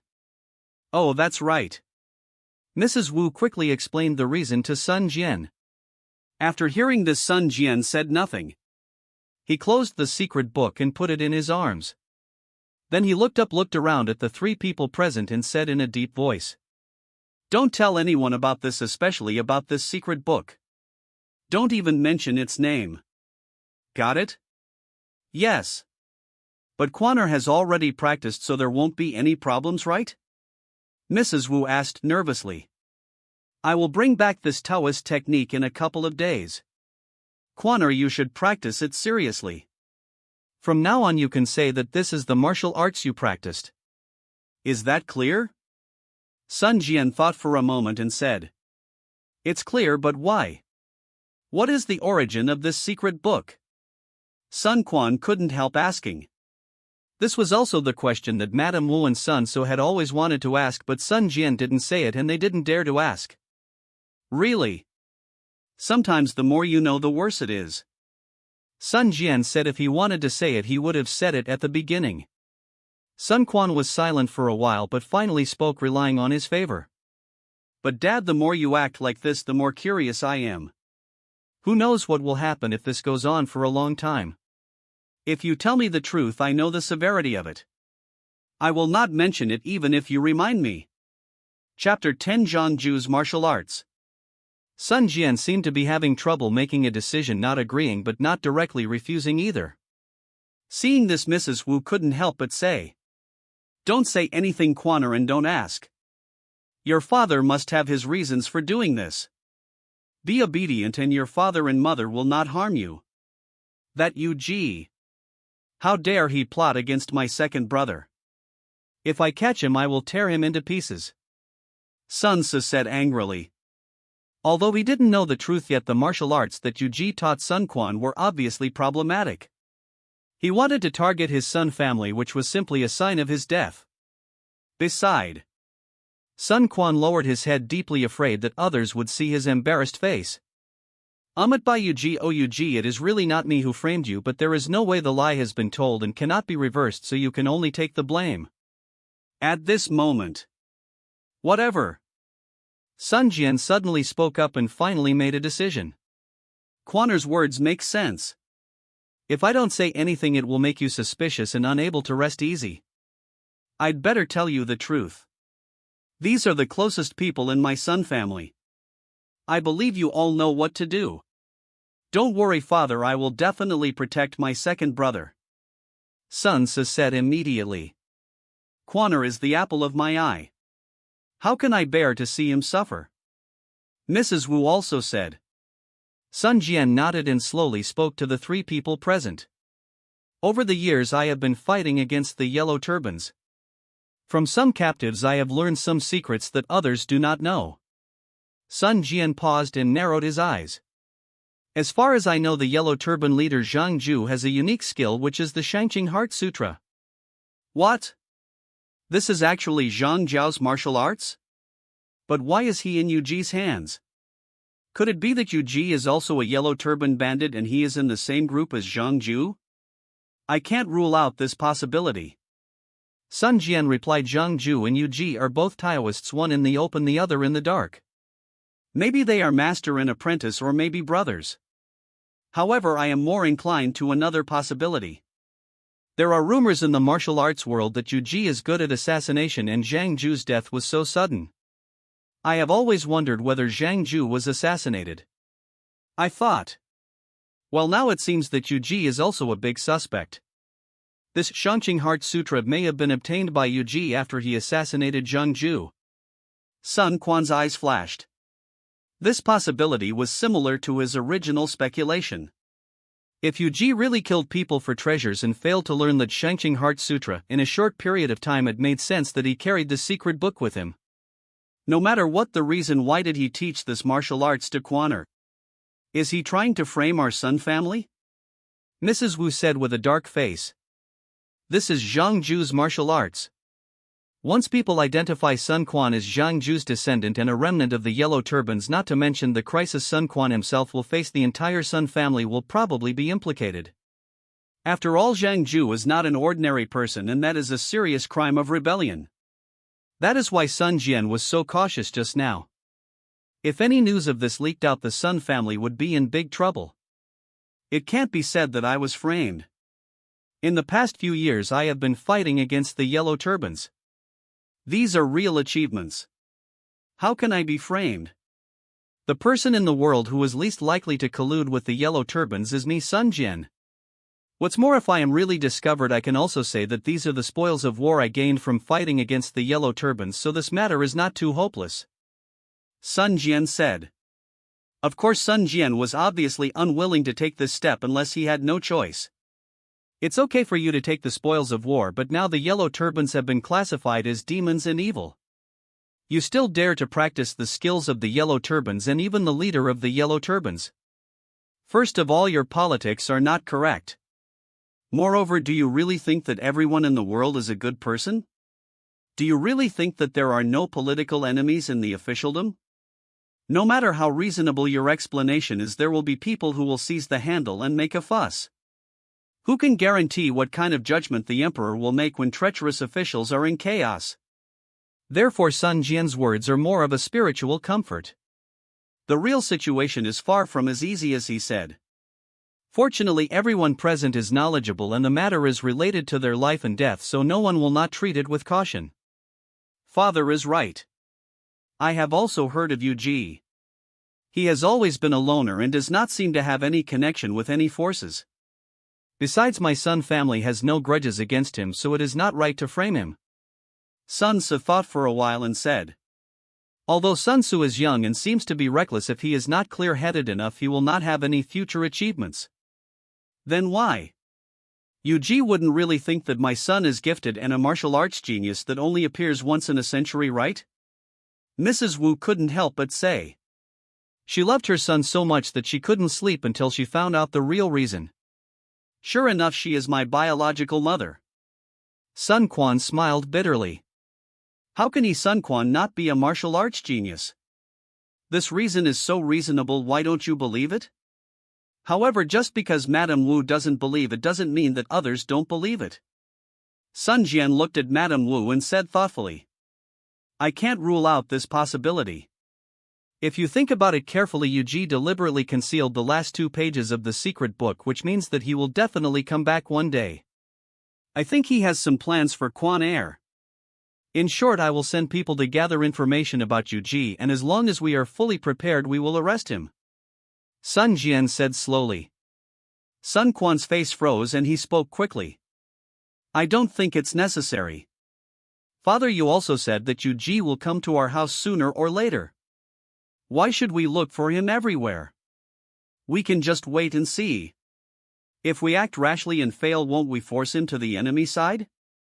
There was no way. Sun Quan didn't want to speak for Yuji. He felt guilty, but the main reason was that Yuji didn't know that Sun Quan had learned the Shangqing Heart Sutra. As long as he didn't go to Yuji, he would never be exposed. If he went to Yuji, he would be exposed.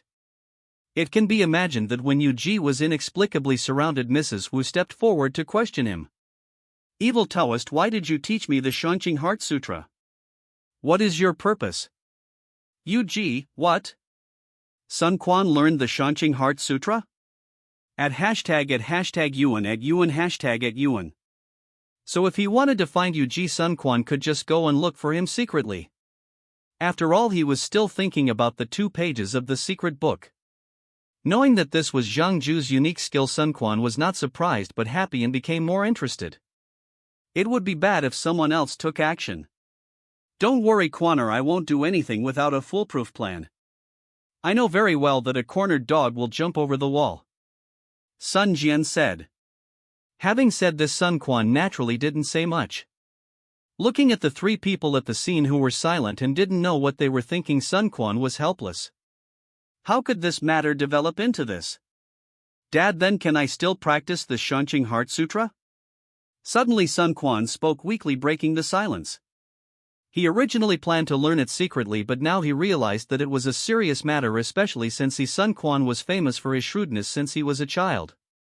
His family probably checked his martial arts from time to time, so he couldn't hide it. Therefore Sun Quan hoped to get permission to learn it openly. You? Mrs. Wu and the others were speechless. You idiot. Sun Quan ignored everything else and just looked at Sun Jian, knowing that his father's words would ultimately work. Sun Jian's eyes flashed and he finally said, You decide this yourself. Sun Quan curled his lips and thought to himself as expected. His father's weakness is too obvious.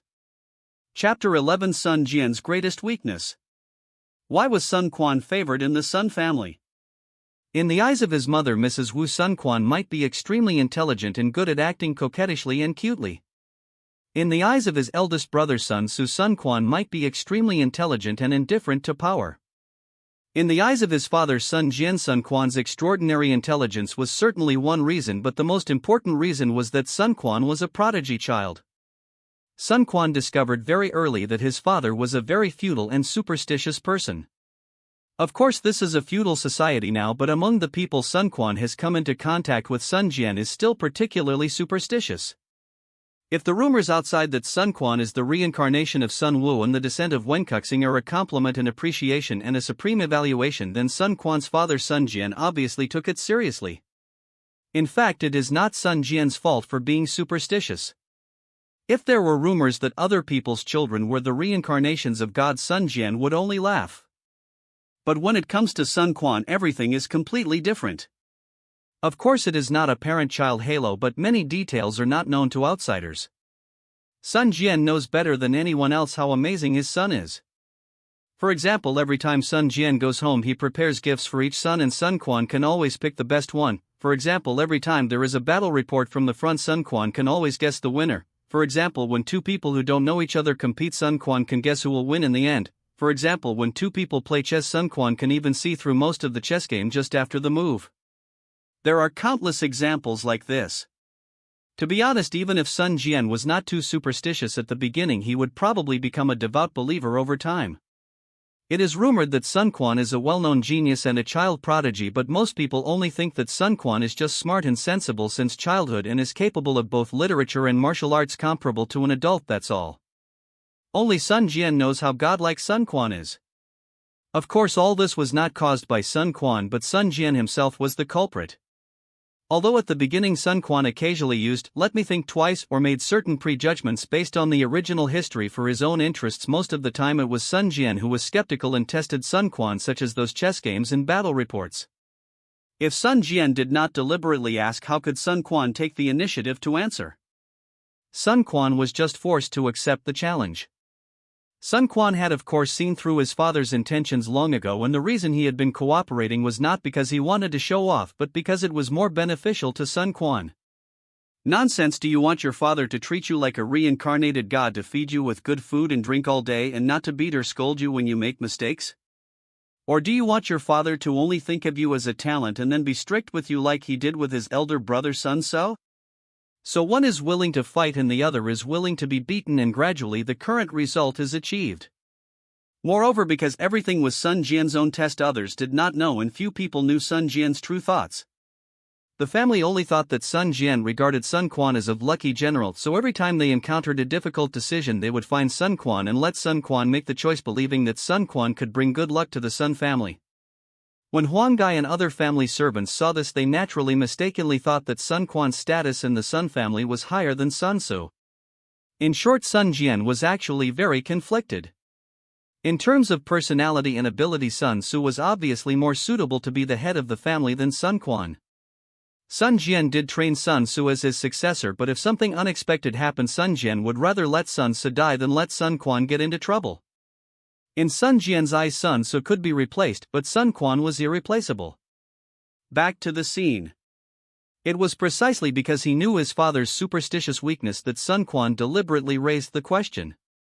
Practicing the Shouchun Heart Sutra has both advantages and disadvantages, but no one can tell whether the advantages outweigh the disadvantages or the disadvantages outweigh the advantages at this time. According to Sun Jian's theory, at this time it is natural for Sun Quan to choose by himself. Even if Sun Jian knew that Sun Quan would definitely choose to practice after he said so, Sun Jian would not interfere. Because the judgment made by the godchild Sun Quan must be correct. In this way, Sun Quan openly practiced the Shouchun Heart Sutra, and on the surface he used a low-grade Taoist heart method that Sun Jian found as a cover. In addition to Sun Quan himself, only Sun Jian, Madame Wu and Sun Tzu knew about this matter. Time passed slowly, but Sun Quan's martial arts practice was very fast. Not long after, he had already practiced the Shouchun Heart Sutra to the second level. Sun Quan had practiced martial arts before, and a little comparison showed that his current progress was extraordinary. Was it really a top-grade martial arts technique? Or was this Shouchun Heart Sutra very suitable for Sun Quan to practice? Or was he, Sun Quan the second young master, actually a martial arts genius? This day, Sun Quan's peaceful life was disrupted for the first time. Report. A dusty messenger soldier tumbled and crawled into the Sun family's house. Your Majesty has passed away. On April 11 of the 6th year of Zhongping, the current Emperor Lu Hong passed away and was posthumously named Emperor Shaoling. In the main hall, Sun Jian got the news with a heavy face and stood up immediately. I'm going to Luoyang right away. Madame Wu nodded. Whether Emperor Lingdi passed away or a new emperor took the throne, Sun Jian should go to the capital immediately. I'll go pack my luggage. Sun Jian walked back and forth in the hall, pondered for a while, and suddenly turned to Sun Quan and said, Quan, you will go to Luoyang with me this time. Sun Quan was stunned, then nodded excitedly. Okay. Luoyang, that is the imperial capital today. He has never been there. Moreover, if he misses this opportunity when Luoyang is burned down by Dongzhuo, Sun Quan will never see the prosperity of Luoyang again. This time Sun Jian chose to bring Sun Quan with him, which shows his high political acumen. However, Sun Quan knew that this trip should not be dangerous and there might be unexpected gains. Diaochan, one of the 4 great beauties in ancient times, is in Luoyang at this time. If Sun Quan doesn't go to see her beauty, he will really be unworthy of his name. Father, I'll go too. Sun So volunteered. Sun Jian looked at Sun So and said in a deep voice, You stay at home and be careful of any changes. Quan, this is your first time traveling far away, so you must be careful about everything. The capital is not like our small place, there are many dignitaries here, you must not act like you do at home. Mrs. Wu kept nagging while helping Sun Quan prepare his clothes and luggage. Sun Jian was a military commander and he was always in a hurry. As soon as he decided to go to the capital, he was ready to set off immediately, leaving Sun Quan and others with only 1 hour to prepare. Sun Jian and his soldiers were used to forced marches, so it was unknown whether Sun Quan, a pampered young master, could adapt to such a life. Mom, don't worry, this is not my first time going out. Sun Quan said. Because of Sun Jian's work, his family often traveled. Mrs. Wu glared at Sun Quan unhappily and emphasized. This is the first time you've left me. Your father may seem very strict, but I know he loves you more than anyone else. As for the generals below, they can't do anything to you. I'm not watching you. Before you do anything, think carefully about whether you should do it or not. Think twice before you act. Do you understand? Understood. Understood. Sun Quan raised his palm and swore, I promise I will be more obedient than anyone else. I hope you can keep your word. While Mrs. Wu was helping Sun Quan prepare his luggage, Sun Quan was actually quietly organizing his own equipment. For this outing, should he change the basic cards and equipment cards in his hand? Chapter 12, Skill Cards. In the spiritual world. In addition to the huge roll card with Sun Quan's head on it, there are actually other things. For example, on the left side of the roll card there are 4 smaller equipment cards embedded on it, and around the roll card there are now 5 skill cards that can be used. Of course, there are various types of skill cards which I won't describe here one by one. On the first day of every month, Sun Quan can draw cards from this magical system. However, after drawing cards, except for the equipment cards, he can only keep 5 cards at most, so he must choose to discard some according to a certain strategy. The so-called strategy varies from person to person and also changes according to the environment. Take the 5 cards that Sun Quan has kept in his hand for a long time. First of all, the 3 prominent red peaches are used to add blood and save lives. Those who are familiar with them all know that they are used to add blood and save lives. He kept 3 of them in his hand, which shows how afraid Sun Quan is of death. There is no way. As a man, if you keep the Green Mountains, you will not be afraid of running out of firewood. No matter what difficulties you encounter, if you lose your life, there will be no story of Gojian sleeping on firewood in Tasting Doll. Moreover, don't forget that this is not a game, this is reality, and Sun Quan is also a living flesh and blood. Don't think that 4 blood and 3 blood seem to be a lot. Even if there is only 1 blood left, you can't die anyway, but if it were you, would you be willing to drag your injured body all the time? Therefore, you must keep enough peaches and use them immediately when you are injured. If Sun Quan was not really bored, he would rather hold 5 peaches. In comparison, what are the other cards for? Killing people? As I said before, this is not a game and it is not necessary to kill people to decide the winner. If there is no hatred, why would Sun Quan do those things that harm others and benefit himself? It can be said that in Sun Quan's eyes all skill cards except for the life-saving card are entertainment cards. Then for similar reasons to the previous ones, in addition to the 3 peaches, Sun Quan also kept a flash. On the surface the flash card is not as practical as the peach, but in the real world the enemy can only kill and there are often no other inexplicable means to injure Sun Quan, so from this perspective flash is equivalent to a peach. The advantage of flash over peach is that once you successfully dodge you will not be injured again. Would you rather be injured and then eat a peach to recover? Or would you rather not be injured at all from the beginning? This is why Sun Quan deliberately kept a flash instead of directly taking 4 peaches. Since there are already 4 life-saving cards, it is not surprising that the 5th card is obviously the entertainment card mentioned by Sun Quan. Sun Quan has been trying to choose this 5th card before and finally decided to choose stealing. At first glance, stealing a sheep by chance seems to be a useless card because stealing a sheep by chance here does not mean stealing whatever you want. For example, if Sun Quan sees something interesting and wants to steal it for fun, that is not allowed. Only when the system determines that the item is of sufficient value can this skill card be used. Moreover, Sun Quan has no idea what the item will be before he steals it. What if he ends up stealing underwear? System, you are insulting my personality. The key is that this card is a consumable and can only be used once. So in practical terms, stealing a sheep by chance is indeed a useless card, at least there is no need to reserve a special position for it. But if you think about it carefully, it is not surprising that Sun Quan would make such a choice. First of all, Sun Quan's purpose is entertainment rather than anything else, so naturally he has to exclude those cards that involve fighting and killing.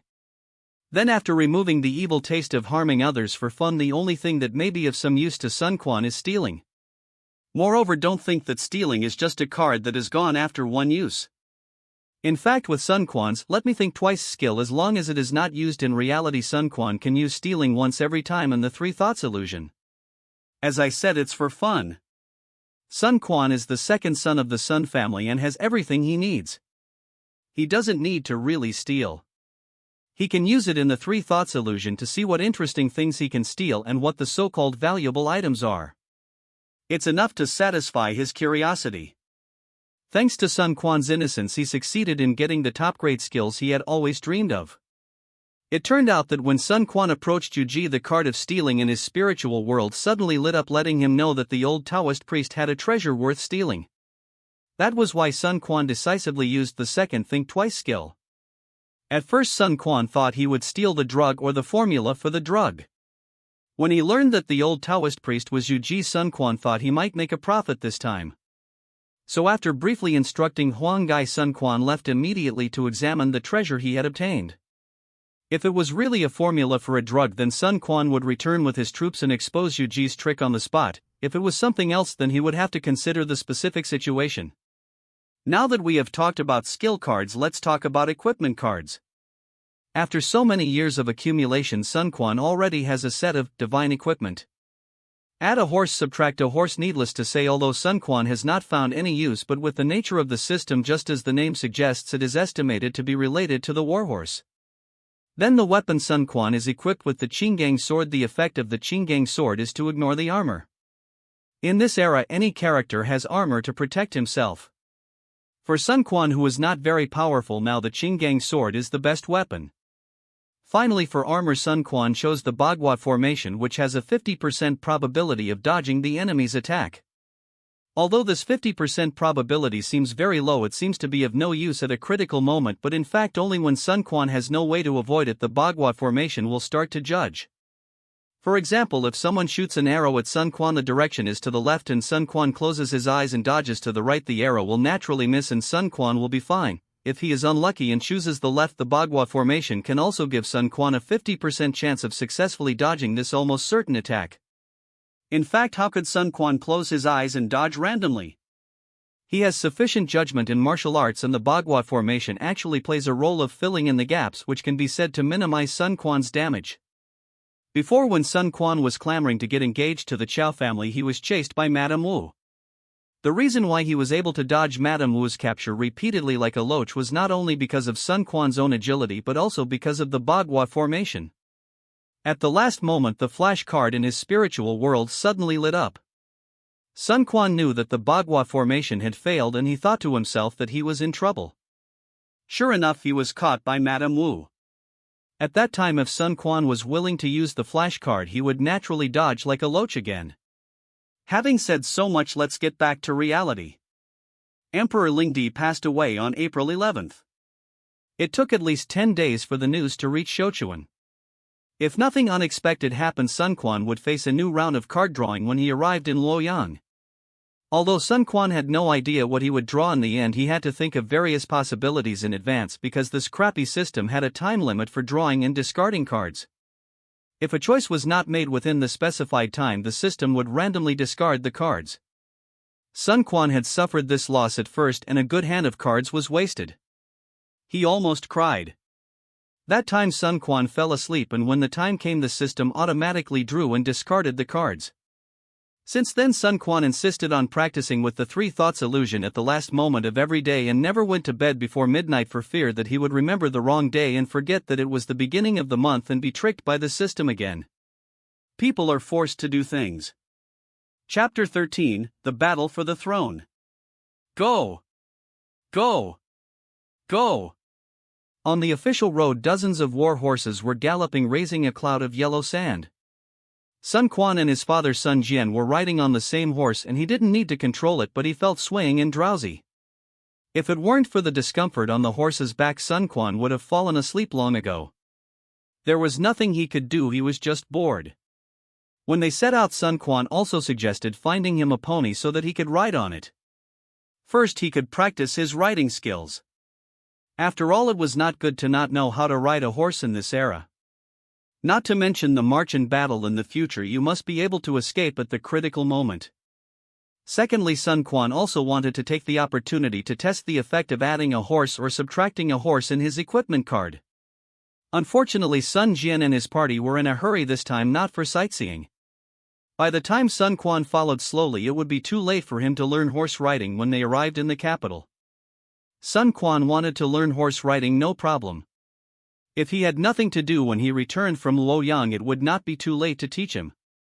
So Sun Quan and his father Sun Jian rode together and rushed to the capital Luoyang at a fast speed. However, due to the long distance, Sun Jian was probably one of the last few princes to arrive in Luoyang. The generals who went with him included Chengpu, Han Dang, Zhu Mao, etc. Huang Gai continued to stay in the base camp. It was not that Sun Jian did not value Huang Gai. If he really did not value Huang Gai, he would not have entrusted such an important rear base to him. It was just that Huang Gai was a rising star after all, and his closeness to Sun Jian was far less than that of Chengpu, Han Dang, and others. In addition, the three of them were generals of the same type, just like weapons. Normal people would definitely carry the one they were used to. However, although Huang Gai did not come, Sun Quan specifically asked Zhou Tai to come with him. Since he was chosen by the child prodigy Sun Quan, Sun Jian naturally did not refuse. However, Zhou Tai was young after all, so Sun Jian could not directly give him an important task. But since he had been favored by Sun Quan, Zhou Tai would definitely have more opportunities in the future than ordinary people. Just like that, a few days later, Sun Jian and his party, who were still on the official road, received another tip from the capital Luoyang. Emperor Ling's son Liu Bian ascended the throne and was known in history as the Shao Emperor. Surprisingly, after receiving this news, Sun Jian, who was originally riding at full speed, decided to rest on the spot before continuing on his journey. Sun Jian gathered with his close associates including Chengpu, Han Dang, and Zhu Mao, and Sun Quan was fortunate enough to be in attendance. "It's faster than I expected," Sun Jian said in a low voice. "Yes, I thought there would be a lot of twists and turns." Han Dang nodded. Chengpu half closed his eyes and murmured, "Maybe there has been some twists and turns, but we just don't know about it yet." Another general, Zhu Mao, remained silent. Sun Quan knew that compared to generals, Zhu Mao was more of a bodyguard and rarely participated in major decisions.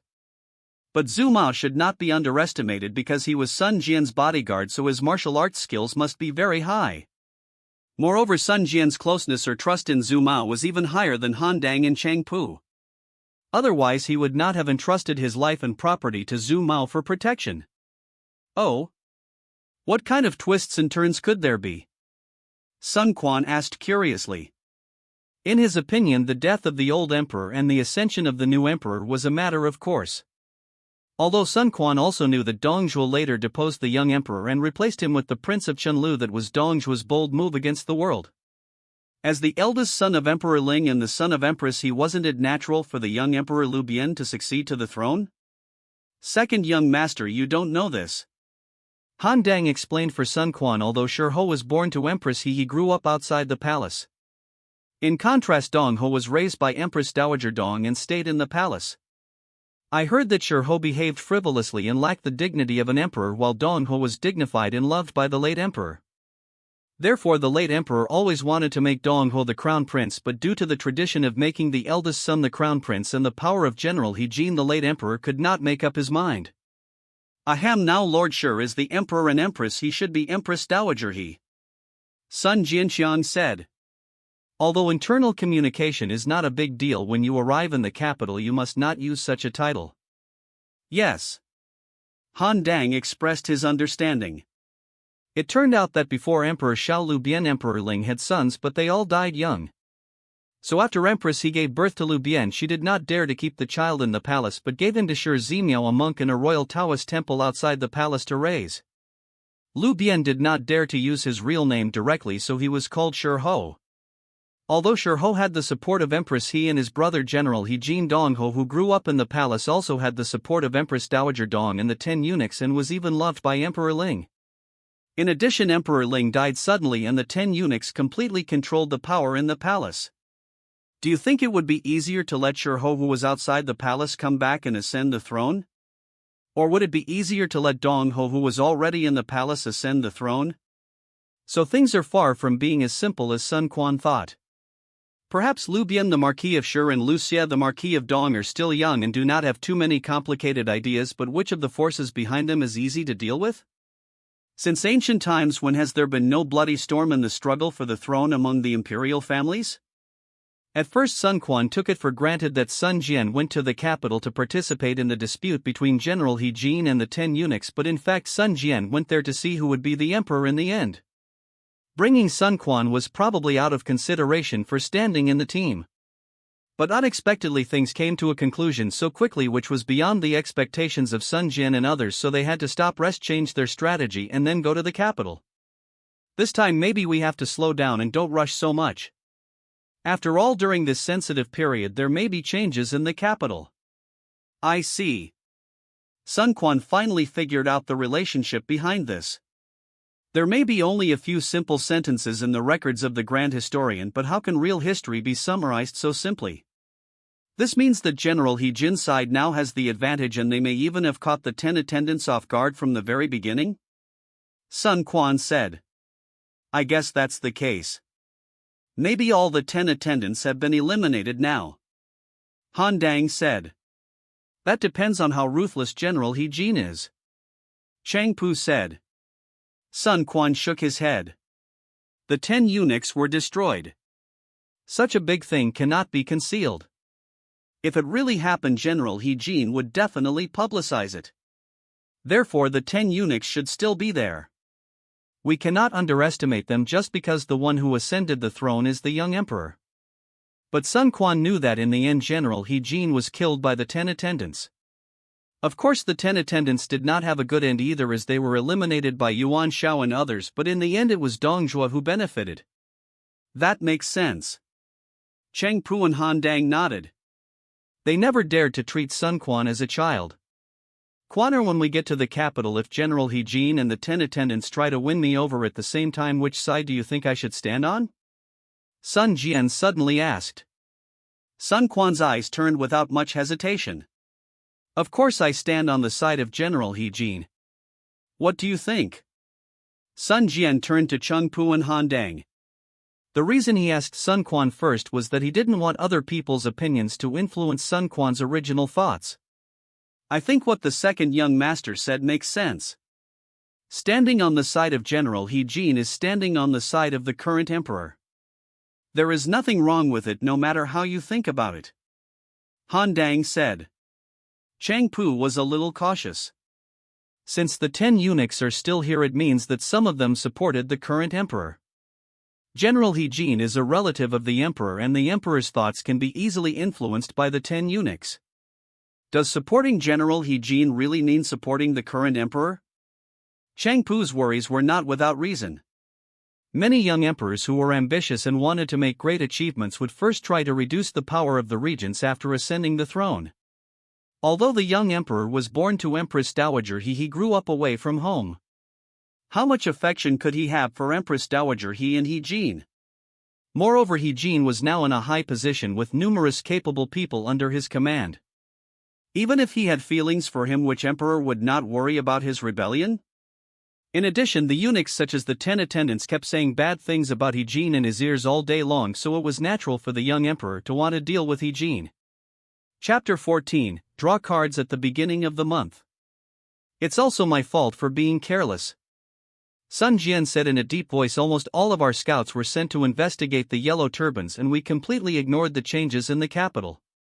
Otherwise we wouldn't be in such a dark place now. My lord, why do you blame yourself? If our scouts had not continuously sent back news, and if we had not known ourselves as well as the enemy, how could we have won battle after battle in the past few years? Chang Pu said. Yes, everything has its pros and cons, Han Dang also said. First, there is the problem of manpower. There are only so many scouts.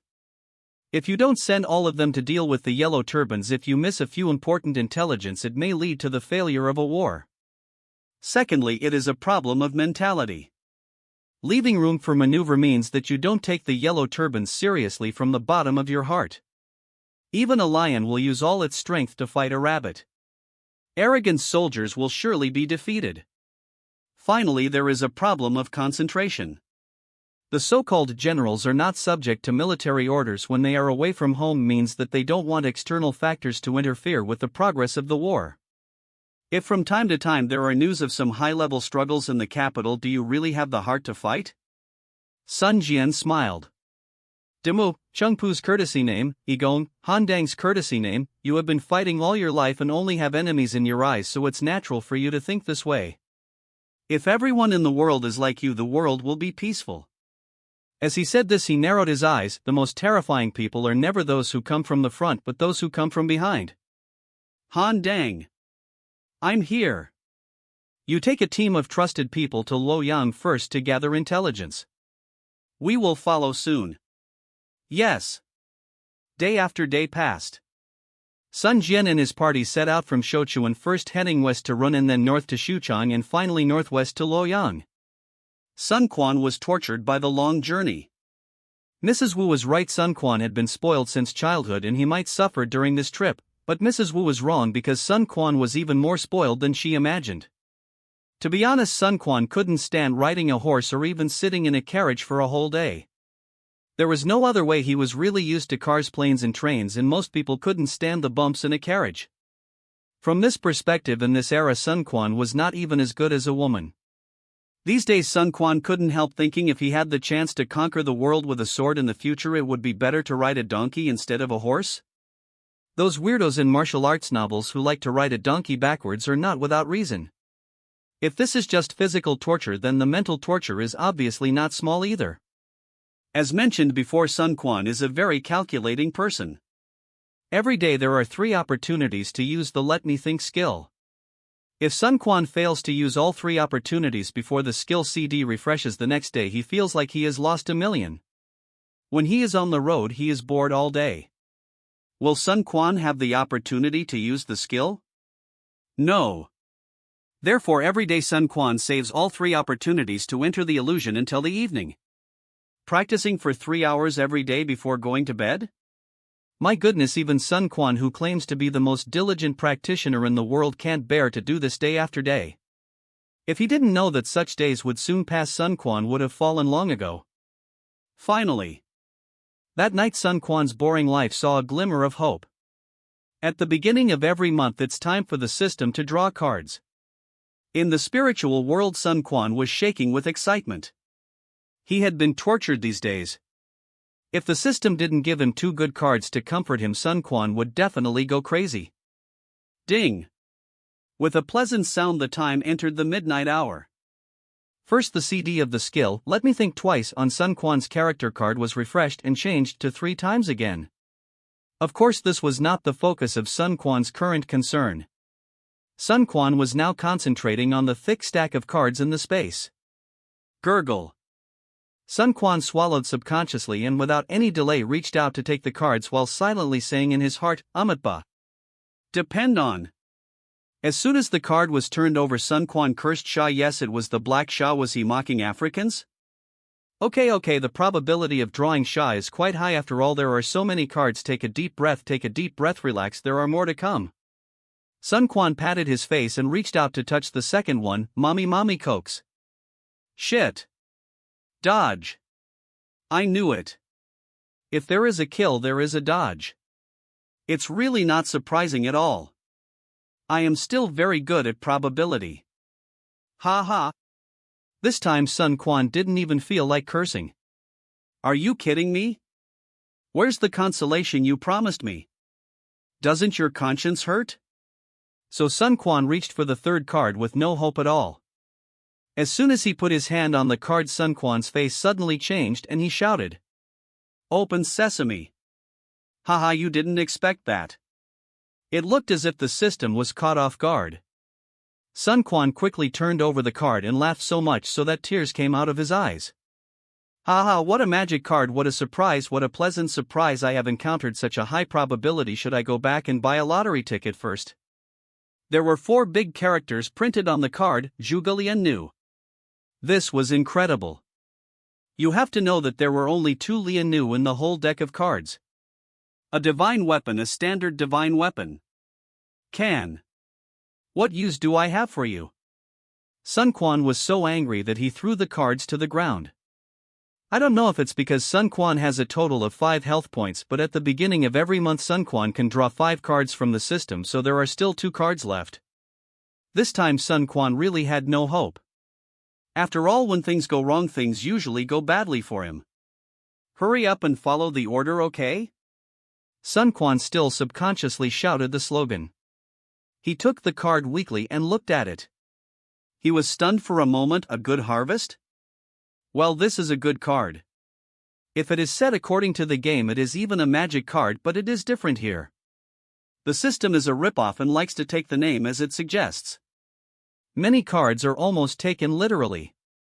However, 5 grains and a good harvest is still a good card because it is a rare card that can be used immediately without having to keep it to take up space. So Sun Quan used the 5 grains and a good harvest without hesitation. In the spiritual world, the 5 grains and a good harvest shattered into a golden light and disappeared, while in the real world Sun Quan had 5 more gold ingots in his arms. Sun Quan curled his lips. It's better than nothing. Although he is a second-generation rich man, he doesn't have much pocket money on weekdays. This time Mrs. Wu only prepared some small change for him. Now that he has 5 more gold ingots, he can enjoy a good life in Luoyang, the capital.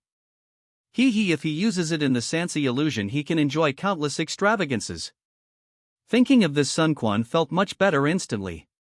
He wiped his saliva, regained his confidence, and reached out to touch the last card of this month. You are my little apple. Hey! With a loud shout, Sun Quan actually drew an apple, a heart card, out of nothing. At least I wasn't disappointed. Sun Quan exhaled a deep breath with joy on his face. Then, according to the strategy he had thought of early in the morning, he decisively threw away the kill flash and Zhuge crossbow he had just touched, and then discarded the flash in the original 5 cards and replaced it with the current out of nothing. The creation out of nothing here is naturally different from the setting in the game, but it is a real magic card. Sun Quan has always believed that this is the most practical card. Chapter 15. Arriving in Luoyang for the first time. Out of nothing, as the name implies, is to create something out of nothing. Of course, this does not mean that everything can be created for Sun Quan. This card has a slightly tricky setting, which is that it must be out of nothing before it can be created. In simple terms, it means that Sun Quan must already have something and use it up before it can be created. For example, if Sun Quan has the card of picking the sheep in his hand and he uses it one time but finds that he has another thing to steal, what should he do? Don't worry, you don't need to bring 2 cards of picking the sheep, especially, and out of nothing can become picking the sheep. The same principle applies. For example, if Sun Quan needs to dodge again after using the card, he can also use out of nothing instead. However, if Sun Quan doesn't have it in his hand, for example, if Sun Quan suddenly wants to use kill, he can't use out of nothing to make it. In addition, there is a situation like Sun Quan holding 3 peaches. No matter whether he uses 1 or 2, it is impossible to create a peach out of nothing. Only after all 3 peaches are used up can he create a peach out of nothing. Although there are many restrictions, it can still be seen that creating something out of nothing is very practical. However, this is not enough to make it a god. The reason why Sun Quan really regarded creating something out of nothing as a god card is that this card is not only suitable for changing cards. As long as it is not a unique specific item, anything can be created out of nothing. To exaggerate, this is no different from a magic trick. For example, Sun Quan has 5 gold ingots now. As long as he uses them all up, he can use the trick of creating something out of nothing to create a 6th gold ingot. This trick can completely turn the tide at a critical moment. Imagine that you and someone are shooting at each other with guns. After you fire the last bullet, the other person jumps out and laughs, "Ha ha ha, you are out of bullets." Then bang, you kill him in seconds. What a godlike reversal. To be honest, it's just the number that can't be tricked. Otherwise, there will be Zhuge Liang's story of borrowing arrows from a straw boat in the future. But the above is not the most important thing about creating something out of nothing for Sun Quan. The most magical thing about creating something out of nothing is that it can be applied to Sun Quan's skill of let me think 3 times. In other words, with creating something out of nothing in hand, theoretically Sun Quan can let me think 4 times that day. If when he met Jiujiang that day he had this card in his hand for emergency, it is estimated that Sun Quan would have memorized the entire Shouchun Heart Sutra long ago. Unfortunately, there is no if in the world and there is no regret medicine. The reason why Sun Quan did not have out of nothing at that time was because he had used it some time ago. You should know that before that, Sun Quan usually had 2 peaches in his hand, 1 out of nothing, 1 flash and 1 pilfer. It's just that out of nothing is one of the rare cards after all. After using it, Sun Quan has not been able to draw a new one to replenish it. Alas, it's fate, there's nothing we can do about it. Actually, it's not Sun Quan's fault. He has repeatedly emphasized that creating something out of nothing is very practical. Since it can be used in various situations, it naturally means that the probability of using it is very high. Aren't cards meant to be used? Anyway, you can get them back sooner or later, so why save them so much? So use them when you can. Sun Quan doesn't have the ability to predict the future. He has been here for so many years and hasn't encountered any major events. Who would have thought that there would be a day when he would need to create something out of nothing? No matter what, when he went to Beijing this time, it was already Sun Quan's luck to be able to get back the card out of nothing, or the system gave him comfort. Sun Quan was definitely content. The reason why he didn't keep 2 peaches and 1 flash, like before, but chose to abandon the flash and keep 3 peaches was because Sun Quan was cautious. The wind and clouds are surging and the storm is coming. It is unknown whether there will be any accidents in Luoyang. If you get hurt, it will only hurt for a while. Everything is more important to save your life. Moreover, the most important thing is that the flash is too easy to get. Almost every time you draw a card, you will get a flash. In comparison, if something unexpected happens and you eat 1 or 2 peaches, you don't know when you will get the peaches back. As for discarding the stolen item, come on, there are so many nobles in the capital and you can tell without thinking that there must be a lot of good things. Sun Quan can't discard this card no matter what he discards. Luoyang is the most prosperous city of this era without a doubt. Sun Quan had moved with his family over the years and had been to many places. But in Sun Quan's eyes, Wujuan and Shouchun were no more than towns. Luoyang, on the other hand, skipped the county and became a standard city. It was magnificent, huge and solemn, and even the city walls were much higher than other places. It was indeed the political, economic and cultural center of the Han Dynasty. When he entered the city, Sun Quan first felt something different. It's not that Luoyang City is so luxurious and is built entirely with gold, nor is it that everyone in Luoyang City is dressed in fine clothes, but that the demeanor and temperament of the people here are different. High and mighty? Not really. This is a kind of self-confidence, a kind of self-esteem, a kind of stability. In the past few years there has been chaos and war outside. People in other places live in poverty. Not only do they feel inferior, but they also have a sense of insecurity and live in fear of their future. Except for those important towns with heavy military guards, people in most places live in a daze like zombies without spirit just to survive. But Luoyang is different. The people here seem to have a kind of belief from the bottom of their hearts. They think that this is the safest place in the world. No matter how chaotic the outside world is, they can't attack Luoyang. This is a strong city that cannot be conquered. In addition, there are many rich people, nobles and intellectuals. It is under the feet of the emperor, so the public security is relatively good and people live and work in peace and contentment. These 4 words are the most appropriate to describe the people of Luoyang. Once material conditions improve, spiritual cultivation will naturally improve a lot. The capital city is really different. Sun Quan couldn't help but sigh. Haha, of course our small place can't compare. The second young master will serve as an official in the imperial court in the future, and he may settle down in Luoyang city. I think we should just forget it. Sun Quan shook his head. The pressure is too great under the emperor's feet. It's better to live in a small place like ours. Moreover, Sun Quan knew that within a few years the city of Luoyang would become a ruin. Sun Quan could not change anything about this and could only express his greatest regret. The second young master's ideas are indeed different from others. Most people are eager to squeeze into the capital. Ha ha, I'm just a full man who doesn't know the hunger of a hungry man. I don't have so many big principles. Sun Quan laughed. Let's go to Luoyang city and have a good stroll. After arriving in Luoyang, Sun Jian and his men immediately went to work. Sun Quan took Zhou Tai and a few followers with him to play in the city. Of course, there must be someone secretly following them to protect them. Where do you want to travel, second young master? I'm very familiar with Luoyang city. A local servant stepped forward and flattered. Oh? Sun Quan's eyes turned. Then do you know how to get to see Tu Wangyun's house? This. The servant's expression changed slightly. The Situ mansion is in the noble district. What? Can't you go? Sun Quan asked. It's not that you can't go, but few people go there. There are soldiers patrolling there all the time. If you're not careful, you might be taken away for questioning. So if it's not something important, I don't recommend going there. After all, not everyone can meet those adults. The servant said cautiously. You said that Sun Quan, a little brat, wanted to go to the high official's house as soon as he arrived. Isn't this asking for trouble? Do you really think this is your Jiangdong and you can go to whoever's house you want?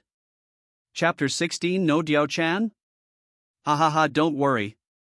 Although I'm new in Luoyang, I still understand the rules. Sun Quan said with a smile. The local servant was about to breathe a sigh of relief when he saw Sun Quan's laughter suddenly stop. His eyes narrowed and he said in a low voice, But I just want to go to the noble district for a stroll today. What's the matter? In an instant the servant broke out in a cold sweat, especially when Zhou Tai deliberately stepped forward and stared at him with a dark face which made the servant dare not move. These soldiers who lead the army to fight are unreasonable and want to fight and kill at any time. It's scary. They are so scary at such a young age. Is it really a family tradition?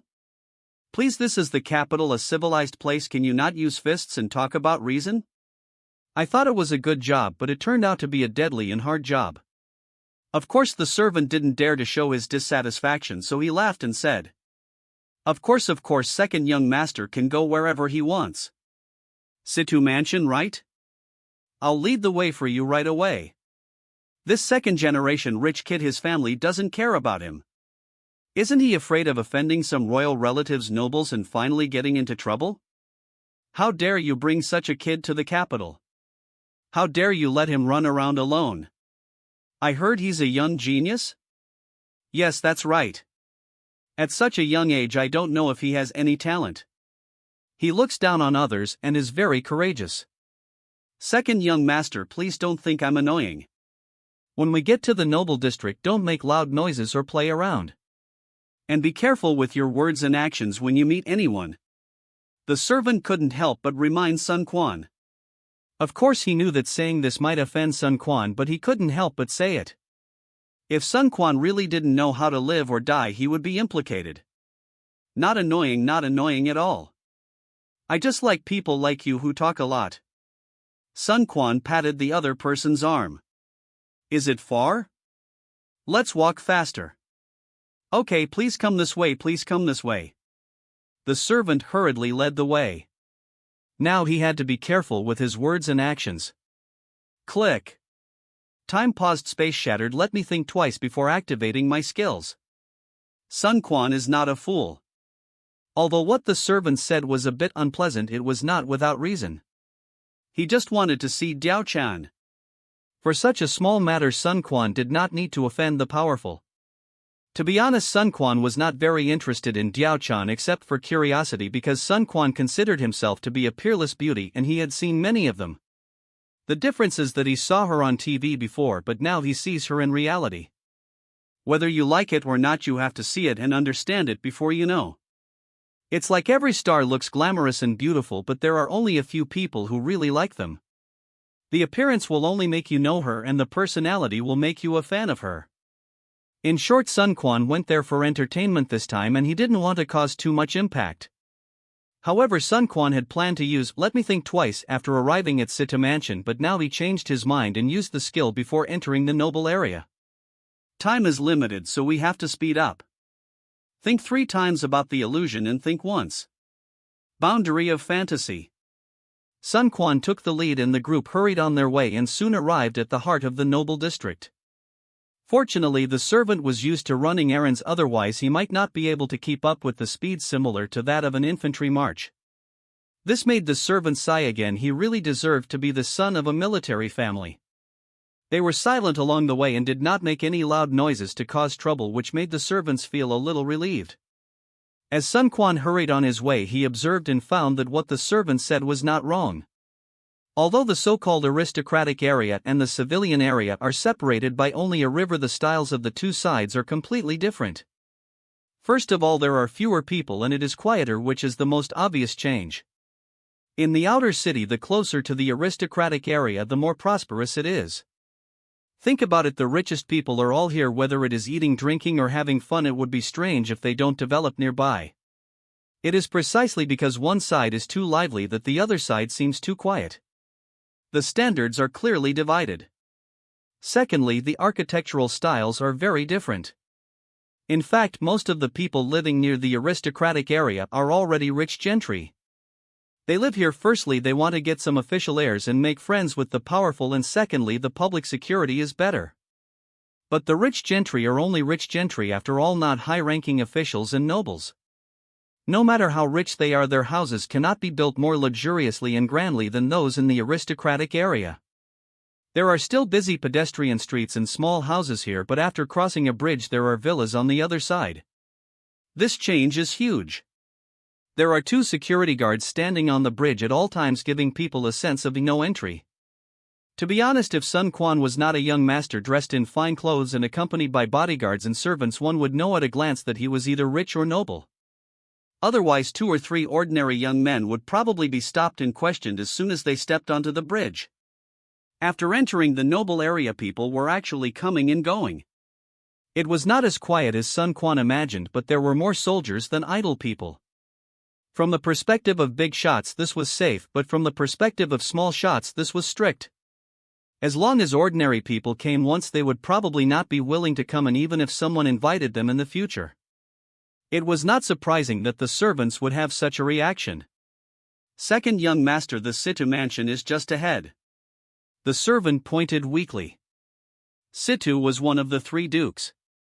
In this period, apart from powerful figures like General Jiujiang, he was the head of all officials. Therefore, City Mansion was also in the hinterland of the noble district. It was inhabited by the most powerful people in the entire Han Dynasty. The guards were the most strict.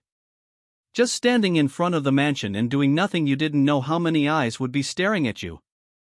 No wonder the servants were trembling with fear. Yes. Sun Quan nodded. You guys wait here, I'll go up alone. He is just a child, and no matter what his motives are, he should not cause misunderstanding. Hey bro, can I ask you something? Sun Quan put on an innocent face and stepped forward to say, in a place like Situ Mansion, people may come to visit every day, so there will naturally be someone to receive them at the door at any time. What's the matter? The receptionist frowned slightly. Someone who could receive guests at the gate of Situ Mansion would not take Sun Quan lightly just because he was a child. If it wasn't for the fact that Sun Quan seemed to be of extraordinary status, the receptionist really didn't want to talk to him. Don't worry, little brother. It's not a big deal, Sun Quan said with a smile. As he spoke, he took out a gold ingot from his arms. Well, it was earned from the bumper harvest a few days ago. Seeing the gold ingots, the receptionist stared at them without blinking and could not help swallowing. Well, ahem, young master, can you tell me what you want to know first? The receptionist reluctantly withdrew his gaze, and the more Sun Quan did so, the more he dared not reach out to take it, fearing that it was a hot potato. However, judging from the tone of his address, Sun Quan's gold ingot did work. I heard that there is a girl named Jiujiang in your mansion. I wonder if you could introduce her to me. Sun Quan said straight to the point. As long as you are greedy for money, it will be easy to deal with. I will smash you to death. What Sun Quan didn't expect was that. Jiujiang? Who? Is there such a person in our house? What? No Jiujiang? Sun Quan exclaimed. Chapter 17, A Man's Romance. No Jiujiang? Sun Quan was horrified. This was the biggest blow he had ever suffered since he was born into this world. Don't feel strange, don't think that Jiujiang is just a stranger that Sun Quan has never seen before. Yes, Sun Quan is not very interested in Jiujiang. He came here more out of curiosity, but this does not mean that Sun Quan does not care. Jiujiang is a man's romance in the Three Kingdoms period, okay? It is true that there is no record of Jiujiang in historical dramas. Jiujiang, one of the four great beauties, probably only exists in the romance of the Three Kingdoms. However, in Sun Quan's eyes, the Three Kingdoms without Jiujiang is like a future without Gundam. It makes him feel that the whole world seems to have lost half of its color. Well, it's probably like the confusion you felt when you first found out that Santa Claus was fake. Really, there is no Jiujiang? Sun Quan asked again without giving up. In fact, he knew that it was useless, because when the other party answered just now, Sun Quan had already carefully observed that this person was definitely not concealing it on purpose, but he really had never heard of the name Jiujiang. Sure enough, the receptionist shook his head. Young master, I really don't know anything about Jiujiang. But there are so many people in the Situ Mansion, I may not know all of them. How about I ask for you? No need, no need. Sun Quan waved his hand. Jiujiang was a peerless beauty. As long as she was in Situ's house, there was no reason for the people there not to know about her. Unless she was not called Jiujiang here? Sun Quan's heart moved. It was not that he was deceiving himself, but Sun Quan vaguely remembered that Jiujiang was a character in the novel, but she had a prototype and her original name was not this. In fact, it was Sun Quan who was ignorant and unskilled. If he had really read the Romance of the Three Kingdoms, he would have known Luo Guanzhong's poem, originally a person in Jiaoyang Palace, the body of a startled swan turned in the palm of my hand, I only thought it flew over Dongting Spring. I walked through Liangzhou with steady lotus steps, a beautiful flower swayed in the wind, and the fragrance of the painting hall was warm and spring-like. Jiujiang was supposed to be a dancer in the palace. Because of the 10 Eunuchs rebellion, she fled the palace and was adopted by Wang Yun. Now is the period of the 10 Eunuchs rebellion. It is not surprising that Jiujiang is not in Situ Mansion. Maybe she is still in the palace. Of course, the premise is that Jiujiang really exists. Young man, does Lord Prime Minister Wang Yun have an adopted daughter? Or is there a very beautiful maid in his mansion? Sun Quan asked. The receptionist hesitated. Why are you asking this, young master? Asking about such things is already a bit suspicious. Oh, that's right. Sun Quan explained as he stuffed the gold ingots into the receptionist's arms. Young master, this is not a good idea. The receptionist said this, but he did not refuse. No, this is the question just now and it's what you deserve. We'll calculate the subsequent questions separately. If you find it difficult to answer, then just don't answer, Sun Quan said and took out another gold ingot.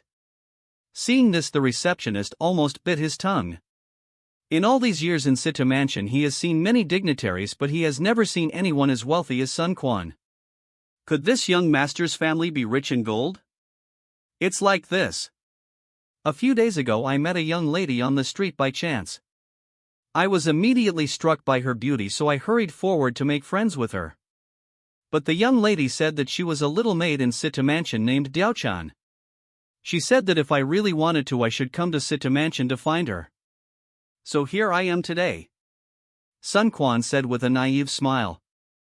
Looking at Sun Quan's childish face, the receptionist was stunned. It seemed that this young master should be less than 10 years old.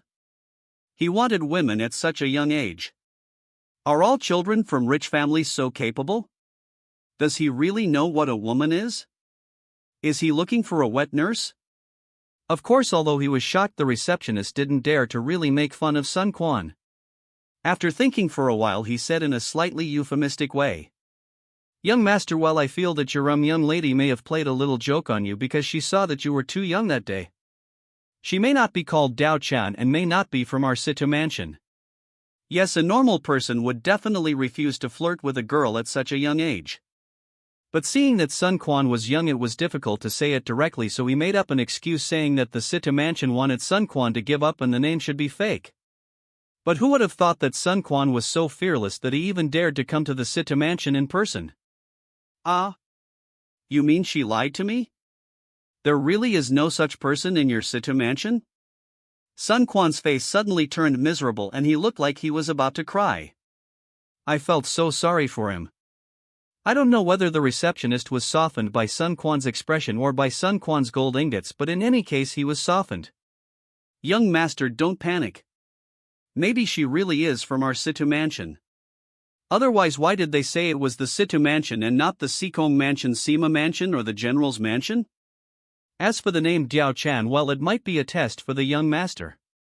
The receptionist said hurriedly. Brother, are you serious? Sun Quan excitedly grabbed the other's sleeve. I'll go and ask for you. If that doesn't work, I'll bring out some of the most beautiful girls in the house for you to identify, said the receptionist. Great. Young man, you are such a good person. Here, take this, take it. If it is really Diaochan, later I will reward you handsomely. Sun Quan stuffed the second gold ingot to the other party. If he didn't spend it well in the Sansi illusion, when would he spend it well? Young master, please wait a moment. I'll be right back. The receptionist quickly rushed back to the mansion. Whether he could become rich or not depended on today. It was also his fault that his rank was too low and his power was too small. Otherwise he would have invited Sun Quan into the mansion and served him good tea. After a while, several young girls followed the receptionist to the door. Some bowed their heads in shyness, some flirted, and some even looked dressed up.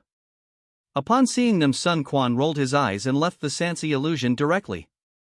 If the legendary Diaochan was really one of them, then it would really destroy the romance of men. In this regard, Sun Quan would rather be kept in the dark so that he could at least have some fantasy. Reality dividing line. Downtown area.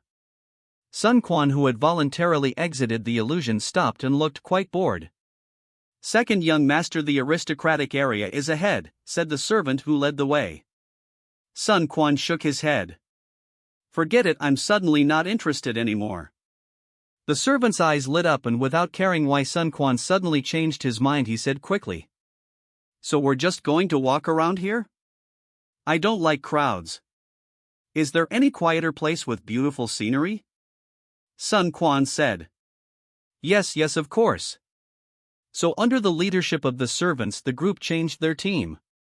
Their sudden appearance and sudden departure attracted the attention of many interested people. In the distance, an old man in a long gown stopped and looked at Sun Quan and his party and asked, That is? To answer your question, sir, it should be someone from the Sun family in Jiangdong. Sun family? Oh. Could it be that the boy is the famous Sun Zhengmo? The old man asked with a little surprise. I'm not sure about this. How about calling them over for questioning? No need. Go to the palace first. Yes. At the same time in the inner courtyard of the imperial palace. No, I don't want to marry that Tang Ji, I want to marry Diaochan as my queen. The current Emperor Xiao Lubian has no imperial demeanor and is throwing a tantrum at his mother Empress Dowager He. Nonsense. The imperial decree has been issued, how can it be changed? If you changed the order every day, the world would have been in chaos long ago. Hurry up and see what you have become. Empress Dowager He shouted. Emperor Lubian sat cross-legged on the ground muttering. I never said I wanted to marry Tang Ji, so it doesn't count as going back on my word. I said the same thing. Empress Dowager He said angrily. Mother Emperor Lubian stood up and held Empress Dowager He's hand. You don't know, Diaochan is very beautiful. I can guarantee that no one in the world can compare to her. As long as you see her, you will definitely like her. Chapter 18, Palace Plan. Is it really that beautiful? Empress Dowager He asked with a gloomy face and narrowed eyes. Unfortunately, the young Lubian had no idea what it meant to read people's expressions. He thought his mother had finally listened to him, so he quickly raised his hand and promised. It's absolutely true. You are not kidding. Haha, then I really have to see it for myself. Empress Dowager He smiled coldly. Emperor Xiao Lubian's eyes lit up. So mother, you agree? What did I promise? You must marry Tang Ji. There is no room for negotiation. But... Empress Dowager He said, her tone softening, I asked you to marry Tang Ji, but that doesn't mean I won't let you marry Diaochan. After Tang Ji enters the palace in a few months, no matter who you want to marry, no one will stop you. I thought this would temporarily appease Lubian, but what Queen Mother he didn't expect was that. Yes. Emperor Lubian looked embarrassed. There is only one position for the queen. Obviously Lubian not only wanted to marry Diaochan, he also wanted to make her the queen. You? Empress Dowager He was furious. For a woman from the countryside, being able to enter the palace is a blessing she has accumulated over several lifetimes. How can she be worthy of being the mother of the country? Diaochan is not some country girl. Lubian was very unconvinced. Even in Xihangjingjia, a place with many talented people and beautiful scenery, Diaochan is still the best among them. So what? Empress Dowager He gave a cold glance. He is a man from the mountains. Lubian's face froze. He couldn't understand why his mother looked down on the people of Xihangjingjia. It was she who sent him to Xihangjingjia and let the current master Shi Zimiao raise him. Seeing Lubian's dejected expression, Empress Dowager He softened her tone again and began to reason with Lubian. My son, you said I have never seen Diaochan, then when have you ever seen Tang Ji? Without comparison, how do you know that Tang Ji is definitely worse than Diaochan? Tang Ji was personally selected by me. Her character and appearance are both top-notch, and most importantly, she comes from an aristocratic family. You have just ascended the throne and the court is unstable. This is the time when you need the support of the aristocratic families. The help Tang Ji can give you is incomparable to that of Diaochan. However, Lubian still insisted. Impossible, no one can compare to Diaochan. To some extent, the education of Lubian was a complete failure.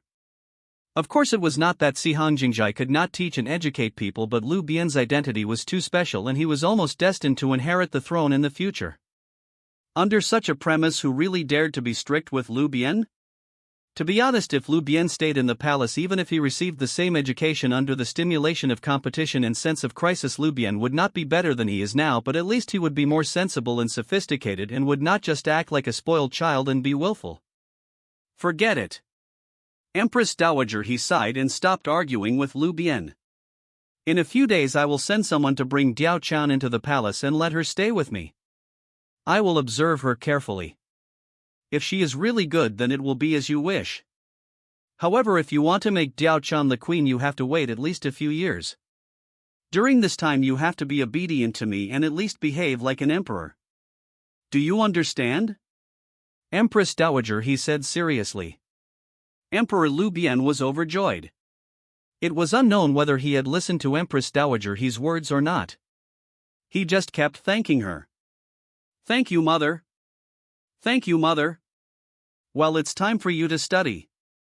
According to the time, tutor Yuan should have entered the palace, said Empress Dowager He. Okay, mother.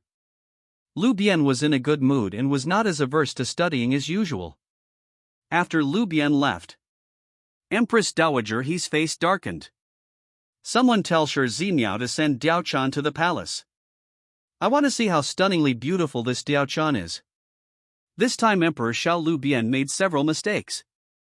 First of all, no matter how much he admired Diaochan, he shouldn't have praised her as the best in the world, especially in front of Empress Dowager He. After all, Empress Dowager He is also a woman. Even at an old age she is jealous. Moreover, it has always been difficult for mother-in-law and daughter-in-law to get along, and it is even worse in the harem. You should know that not long ago Empress Dowager He had just forced her mother-in-law Empress Dowager Dong to death.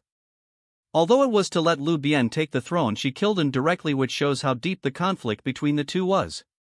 Secondly, Emperor Shouty Lu Bian was still young and had just ascended the throne. Empress Dowager He took charge of all political affairs. When had Lu Bian ever objected? Now, for the sake of Diaochan, he dared to rebel against Empress Dowager He. What would Empress Dowager He think? Compared with her jealousy of Diaochan's beauty, Empress Dowager He felt a sense of crisis.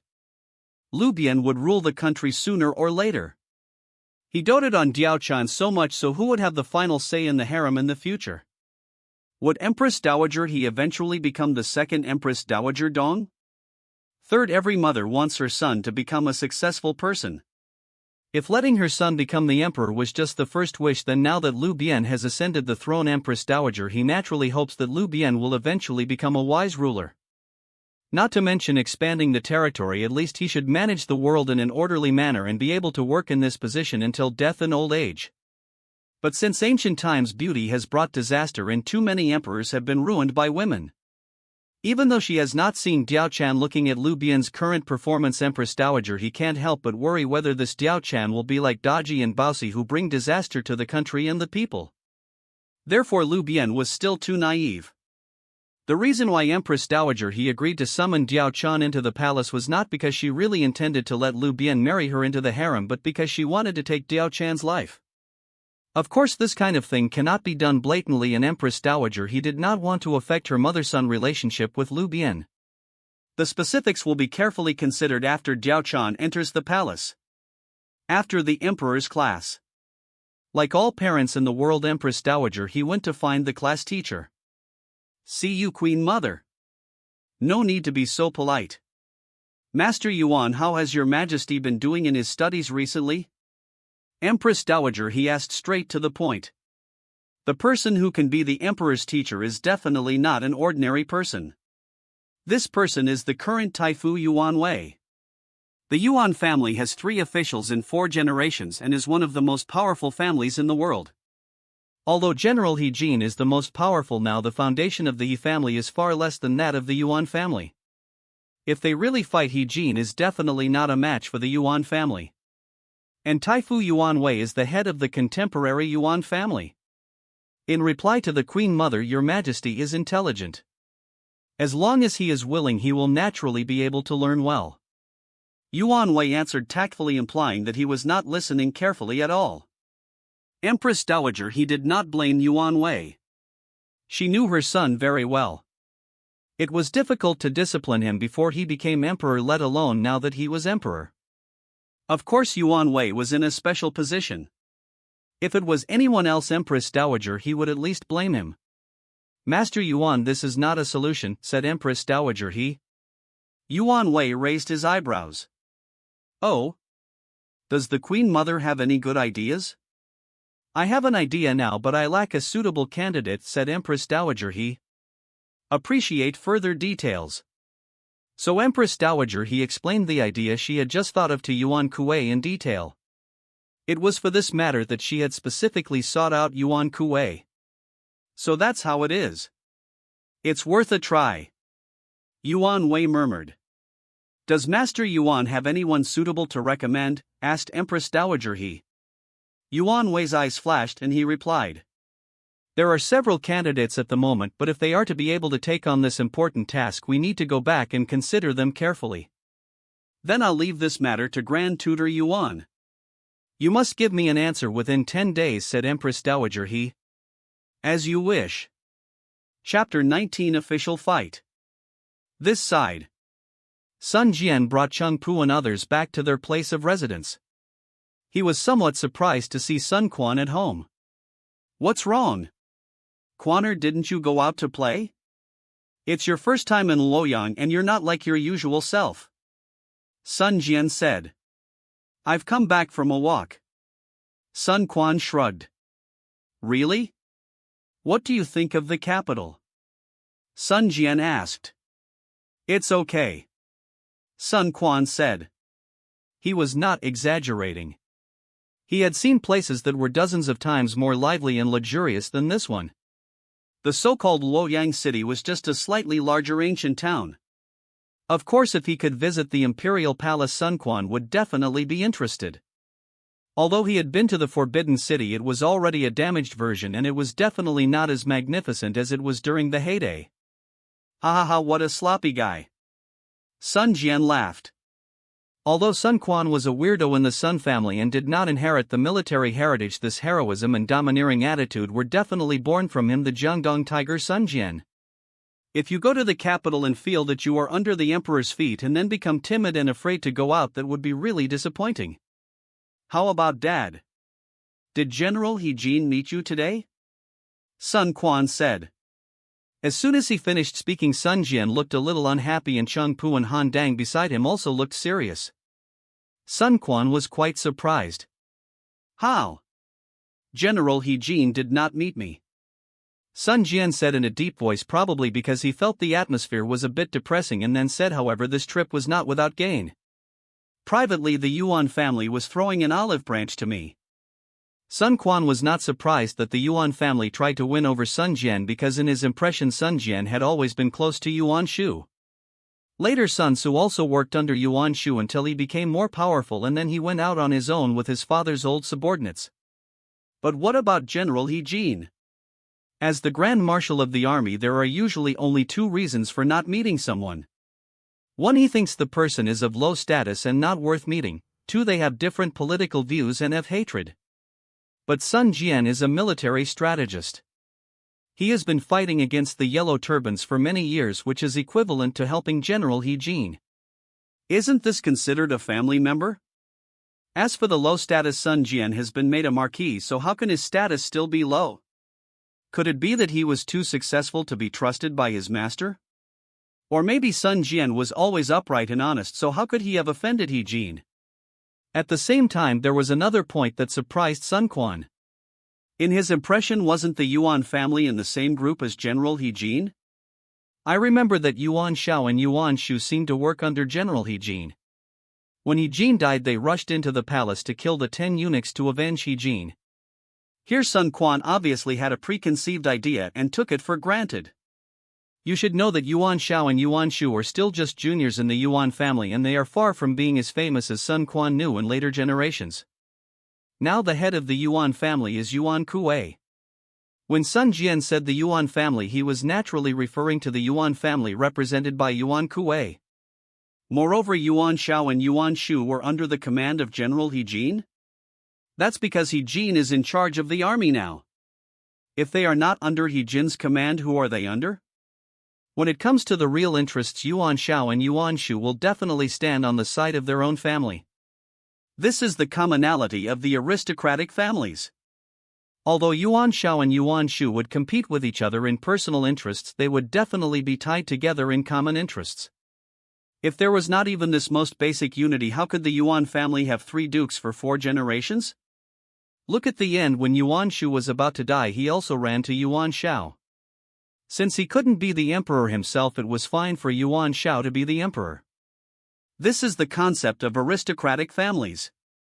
Therefore, there is no contradiction at all between General He Jin's distancing himself from Sun Jian and the Yuan family's attempt to win over Sun Jian. Humph. You're just destroying the bridge after crossing it, and you're killing the donkey after it's done with its work. The hot-tempered Han Dang snorted. I think General He Jin just saw that the Yellow Turbans have been wiped out and there's no use for us anymore. When he appointed my lord as the governor of Changsha, I felt there was something wrong with it. Was it really a conferral for such a remote place? Bah! If it weren't for us, Jiujiang would have tried to fight the Yellow Turbans himself. Lord E, be careful with your words, Sun Jian said in a low voice. I didn't say anything wrong. Han Dang muttered but didn't say anything else. On the side, Changpu proposed another possibility. I think it's possible that it was a slander by a villain. Changpu speculated, I heard recently that Dong Zhuo and General Jiujiang are very close. Could it be that? It turns out that when the Bianzhong War broke out, Sun Jian had accused Dong Zhuo of 3 crimes and Dong Zhuo had always held a grudge against him. Recently there are rumors that Dong Zhuo gave General Jiujiang many gifts, so it is not ruled out that General Jiujiang deliberately distanced himself from Sun Jian because of Dong Zhuo. After all, what Han Dang said makes sense. Now that the Yellow Turban bandits have been almost wiped out and there are no major enemies, General Jiujiang doesn't care as much about military strategists as before. In comparison, personal interests are obviously more important to him. Jiujiang was certainly not too incompetent, but his style of dealing with things in peacetime and wartime was different. Otherwise Jiujiang would not have been able to climb to the position of general. Humph. Sun Jian snorted coldly. Although he didn't say anything, it was obvious that Sun Jian also thought there was a high possibility that Dong Zhuo was slandering him. Dong Zhuo is very close to General Jiujiang, Sun Quan murmured. He was obviously concerned about something else. No wonder Dong Zhuo was the one who benefited in the end. Haha, before I came here I was still wondering what choice to make, but now I find that I have no choice at all. How ridiculous. Sun Jian suddenly laughed, looking rather dejected. Sun Jian was not actually lamenting that he was not valued, but what really made him sad was that a hero has no place to use his talents. To put it bluntly, Sun Jian was the kind of person who only wanted the world to be in chaos. As a descendant of Sun Wu and a representative of military strategists, isn't the purpose of learning the art of war to fight? There is no war to fight, and all the knowledge he has learned throughout his life is useless. This is the most tragic thing. Of course, Sun Jian did not want the world to be in chaos and the people to suffer. War is not just about civil strife, you can also expand. Who can have the ambition of Emperor Wu of Han today? Dad, don't take it to heart.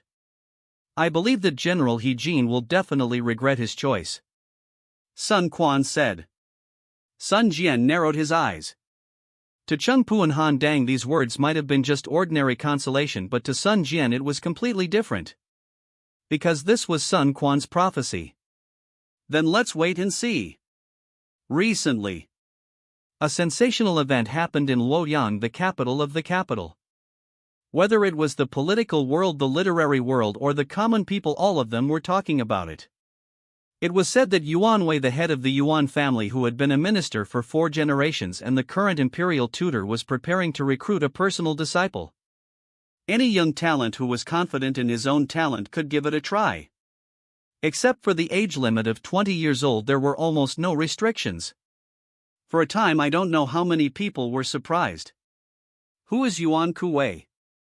The current emperor is studying under him. To be Yuan Kuwei's direct disciple is like a sparrow turning into a phoenix. Not to mention becoming a talent, you will definitely rise rapidly in your career in the future. It can be said that all the children of noble families, as long as they have read books, are flocking to him. At least you should give it a try, maybe you will be noticed. In the entire capital there were only 4 people who were invited by the Yuan family. These 4 young talents were all well-known geniuses. People called them the 4 little talents and Sun Quan called them the 4 seated players. Not surprisingly, or perhaps surprisingly, Sun Quan is one of the 4 seated players. Chapter 24, Young Talents. It is true that Sun Quan is a rare talent, but his talent is limited to the remote area of Jiangdong. In Luoyang and Kyoto and the central cities of the world today, can Sun Quan also be ranked? This is not directed at Sun Quan, but almost everyone has a perception in their hearts that as a first-class talent in other regions can only be considered second-rate in the capital, and any second-class talent in the capital should be able to take the lead in other regions. This is an education problem, an atmosphere problem, and a family origin problem. In any era, the top families, even if their ancestral home is not in the capital, should have settled in the capital. In this era of aristocratic families, how can a family not be a top family in the capital? How can a family that is not a top family cultivate top talents? Dragons give birth to dragons, phoenixes give birth to phoenixes. The ancients were very particular about bloodline theory. Therefore, it was quite surprising that Sun Quan was invited. Although Sun Quan was very popular in Jiangdong and Yuan Kuei might have heard of Sun Quan's name, it was impossible for a guy like Sun Quan to be ranked in the top 4 among the young talents in Kyoto. It was precisely because of this unreasonableness that the most common interpretation at present was that this was the Yuan family's attempt to win over the Sun family. Simply put, it was to give the Sun family a face and make them feel that they were valued by the Yuan family. In fact, Sun Quan, the so-called seed player, was just going to go through the motions and see the world. After all, Sun Quan was less than 10 years old. In the age group under 10 years old, Sun Quan might still have a chance, but now it is a competition for the age group under 20 years old. In ancient times, men became adults at the age of 20. Sun Quan had almost half the time than others. Even if he was smart, even if he spent all his time studying and reading, he could not win over other geniuses. It was also because of Sun Quan's young age that he had enough excuses so that even if he did not perform well in the end, the Yuan family would not ruin their reputation. This time even Sun Jian, who had always been superstitious about Sun Quan, had no hope for Sun Quan. Because Sun Jian knew very well that Sun Quan was a god, but he was not omniscient and had a photographic memory. The key point was that this little guy didn't like to study and always skipped classes. If there were some strange questions in the exam, Sun Quan might have a way, but if it was a test of knowledge and articles, Sun Quan would definitely not rank. So this time he just wanted to get familiar with people, build up his reputation and make friends. Only with a correct attitude could Sun Quan gain more. To be honest, not only Sun Jian thought so, but even Sun Quan himself thought so. He didn't like to study at home, and now he went to someone else's house and couldn't act cute to skip classes. Isn't this asking for trouble? Although it's not impossible to work hard, but will you definitely be able to rise to prominence by following Yuan Wei? Please, is Yuan Wei himself a short-lived lover? At that time, let alone being supported by him, it would be good if you don't get dragged down by him. So at the beginning, Sun Quan really didn't want to compete for that ranking. He was holding a heart of reverence, holding a heart of learning, holding a heart of watching the fun, and was ready to go there to show his respect. As long as he didn't perform too badly in the end and didn't lose face for himself and the Sun family, he could get by. There was no way Sun Quan didn't want to go, but was it possible? The Yuan family gave you an invitation to give you face. If you don't go, you are offending others. In this ancient time, when reputation is more important than anything else, it would be strange if you didn't directly pull the hatred of the Yuan family to the extreme. No matter how willful Sun Quan is, he can't joke about his own future and the interests of his family. However, Sun Quan could never have imagined that these so-called young talents in the capital were far worse than he had imagined. All the contestants began to be selected 2 or 3 days in advance, and it was not until the last day of the finals that the 4 seeded players such as Sun Quan directly participated in the competition. From this we can see how much advantage the seeded players enjoyed. In this era there was no imperial examination. In the imperial examination era, this was equivalent to directly entering the palace examination. On that day, early in the morning, Sun Quan brought Cheng Pu Zhou Tai and others to Yuan's mansion. Yuan Wei made it very clear at the beginning that he would not allow family elders to accompany him, otherwise he would be regarded as automatically giving up his qualifications. This was natural. Which of the young talents was not from an aristocratic family, and which family was not an official? If they all came here to curry favor with others, would the Yuan family still choose them? It was just a matter of choosing a direct disciple, so there was no need to offend anyone, right? Therefore it was better to make it clear at the beginning, no guests were allowed, and it was all based on ability. Cheng Pu Zhou Tai and others sent Sun Quan to the door of Yuan's house, but they were also stopped. Today only young talents who participated in the election were qualified to enter Yuan's house. This was also to avoid a mix of good and bad people, which would not only make the Yuan family crowded and chaotic but also increase the difficulty of security. When Sun Quan entered, he saw that many talented people had already gathered here. Sun Quan thought he was early enough, but he didn't expect that there were more people who came earlier than him, and there were quite a few of them. It can be seen that these people were very excited and worried that they were late. Unfortunately, there were only talented people but no beautiful women. In Sun Quan's eyes, it was definitely a pity. It's not that there were no talented women in this era. For example, Kai Wenji, the daughter of Kai Yong, a great scholar of the time, was a famous talented woman. However, most of the talented women of this era were accomplished in music, chess, calligraphy, and painting, and they usually didn't learn much knowledge of articles. Even if there were women who were really good at poetry, they would not come to such occasions. After all, this was not just a simple way to make friends with poetry. The purpose was too utilitarian. If you were not careful, you might be doomed. Imagine that a group of talented people were finally defeated by a woman. Who would lose face? Even if the woman was only mediocre, the talented people who ranked behind her would definitely be angry. In Yuan's mansion, the talented people gathered in groups of 3 or 5, discussing in low voices. They were competitors, but they were also friends. Especially those who didn't have much hope. They were free and easy without any conflicts of interest. Luoyang City was very big, with countless circles, families, teachers, or schools. Although there were few outsiders, they were at least in groups of 2 or 3. Only Sun Quan was alone, looking extremely embarrassed. There was no way. Sun Quan had never met any talented people, but he knew quite a few brave generals. Even if Sun Quan had met some talented people, Jiang Dong was so far away and it was impossible for Sun Quan's circle of friends to suddenly appear here. But being alone also has its advantages. It is free. Sun Quan walked here and there, looked at his competitors, and eavesdropped on other people's conversations. For a while he was very happy. Look, that's Yang Xiao. It's finally here. 4 young talents. Sun Quan heard the voice and looked over immediately. At the same time, he couldn't help complaining in his heart. One of the 4 talented people has arrived a long time ago and he has been standing here for a long time, but you didn't recognize him.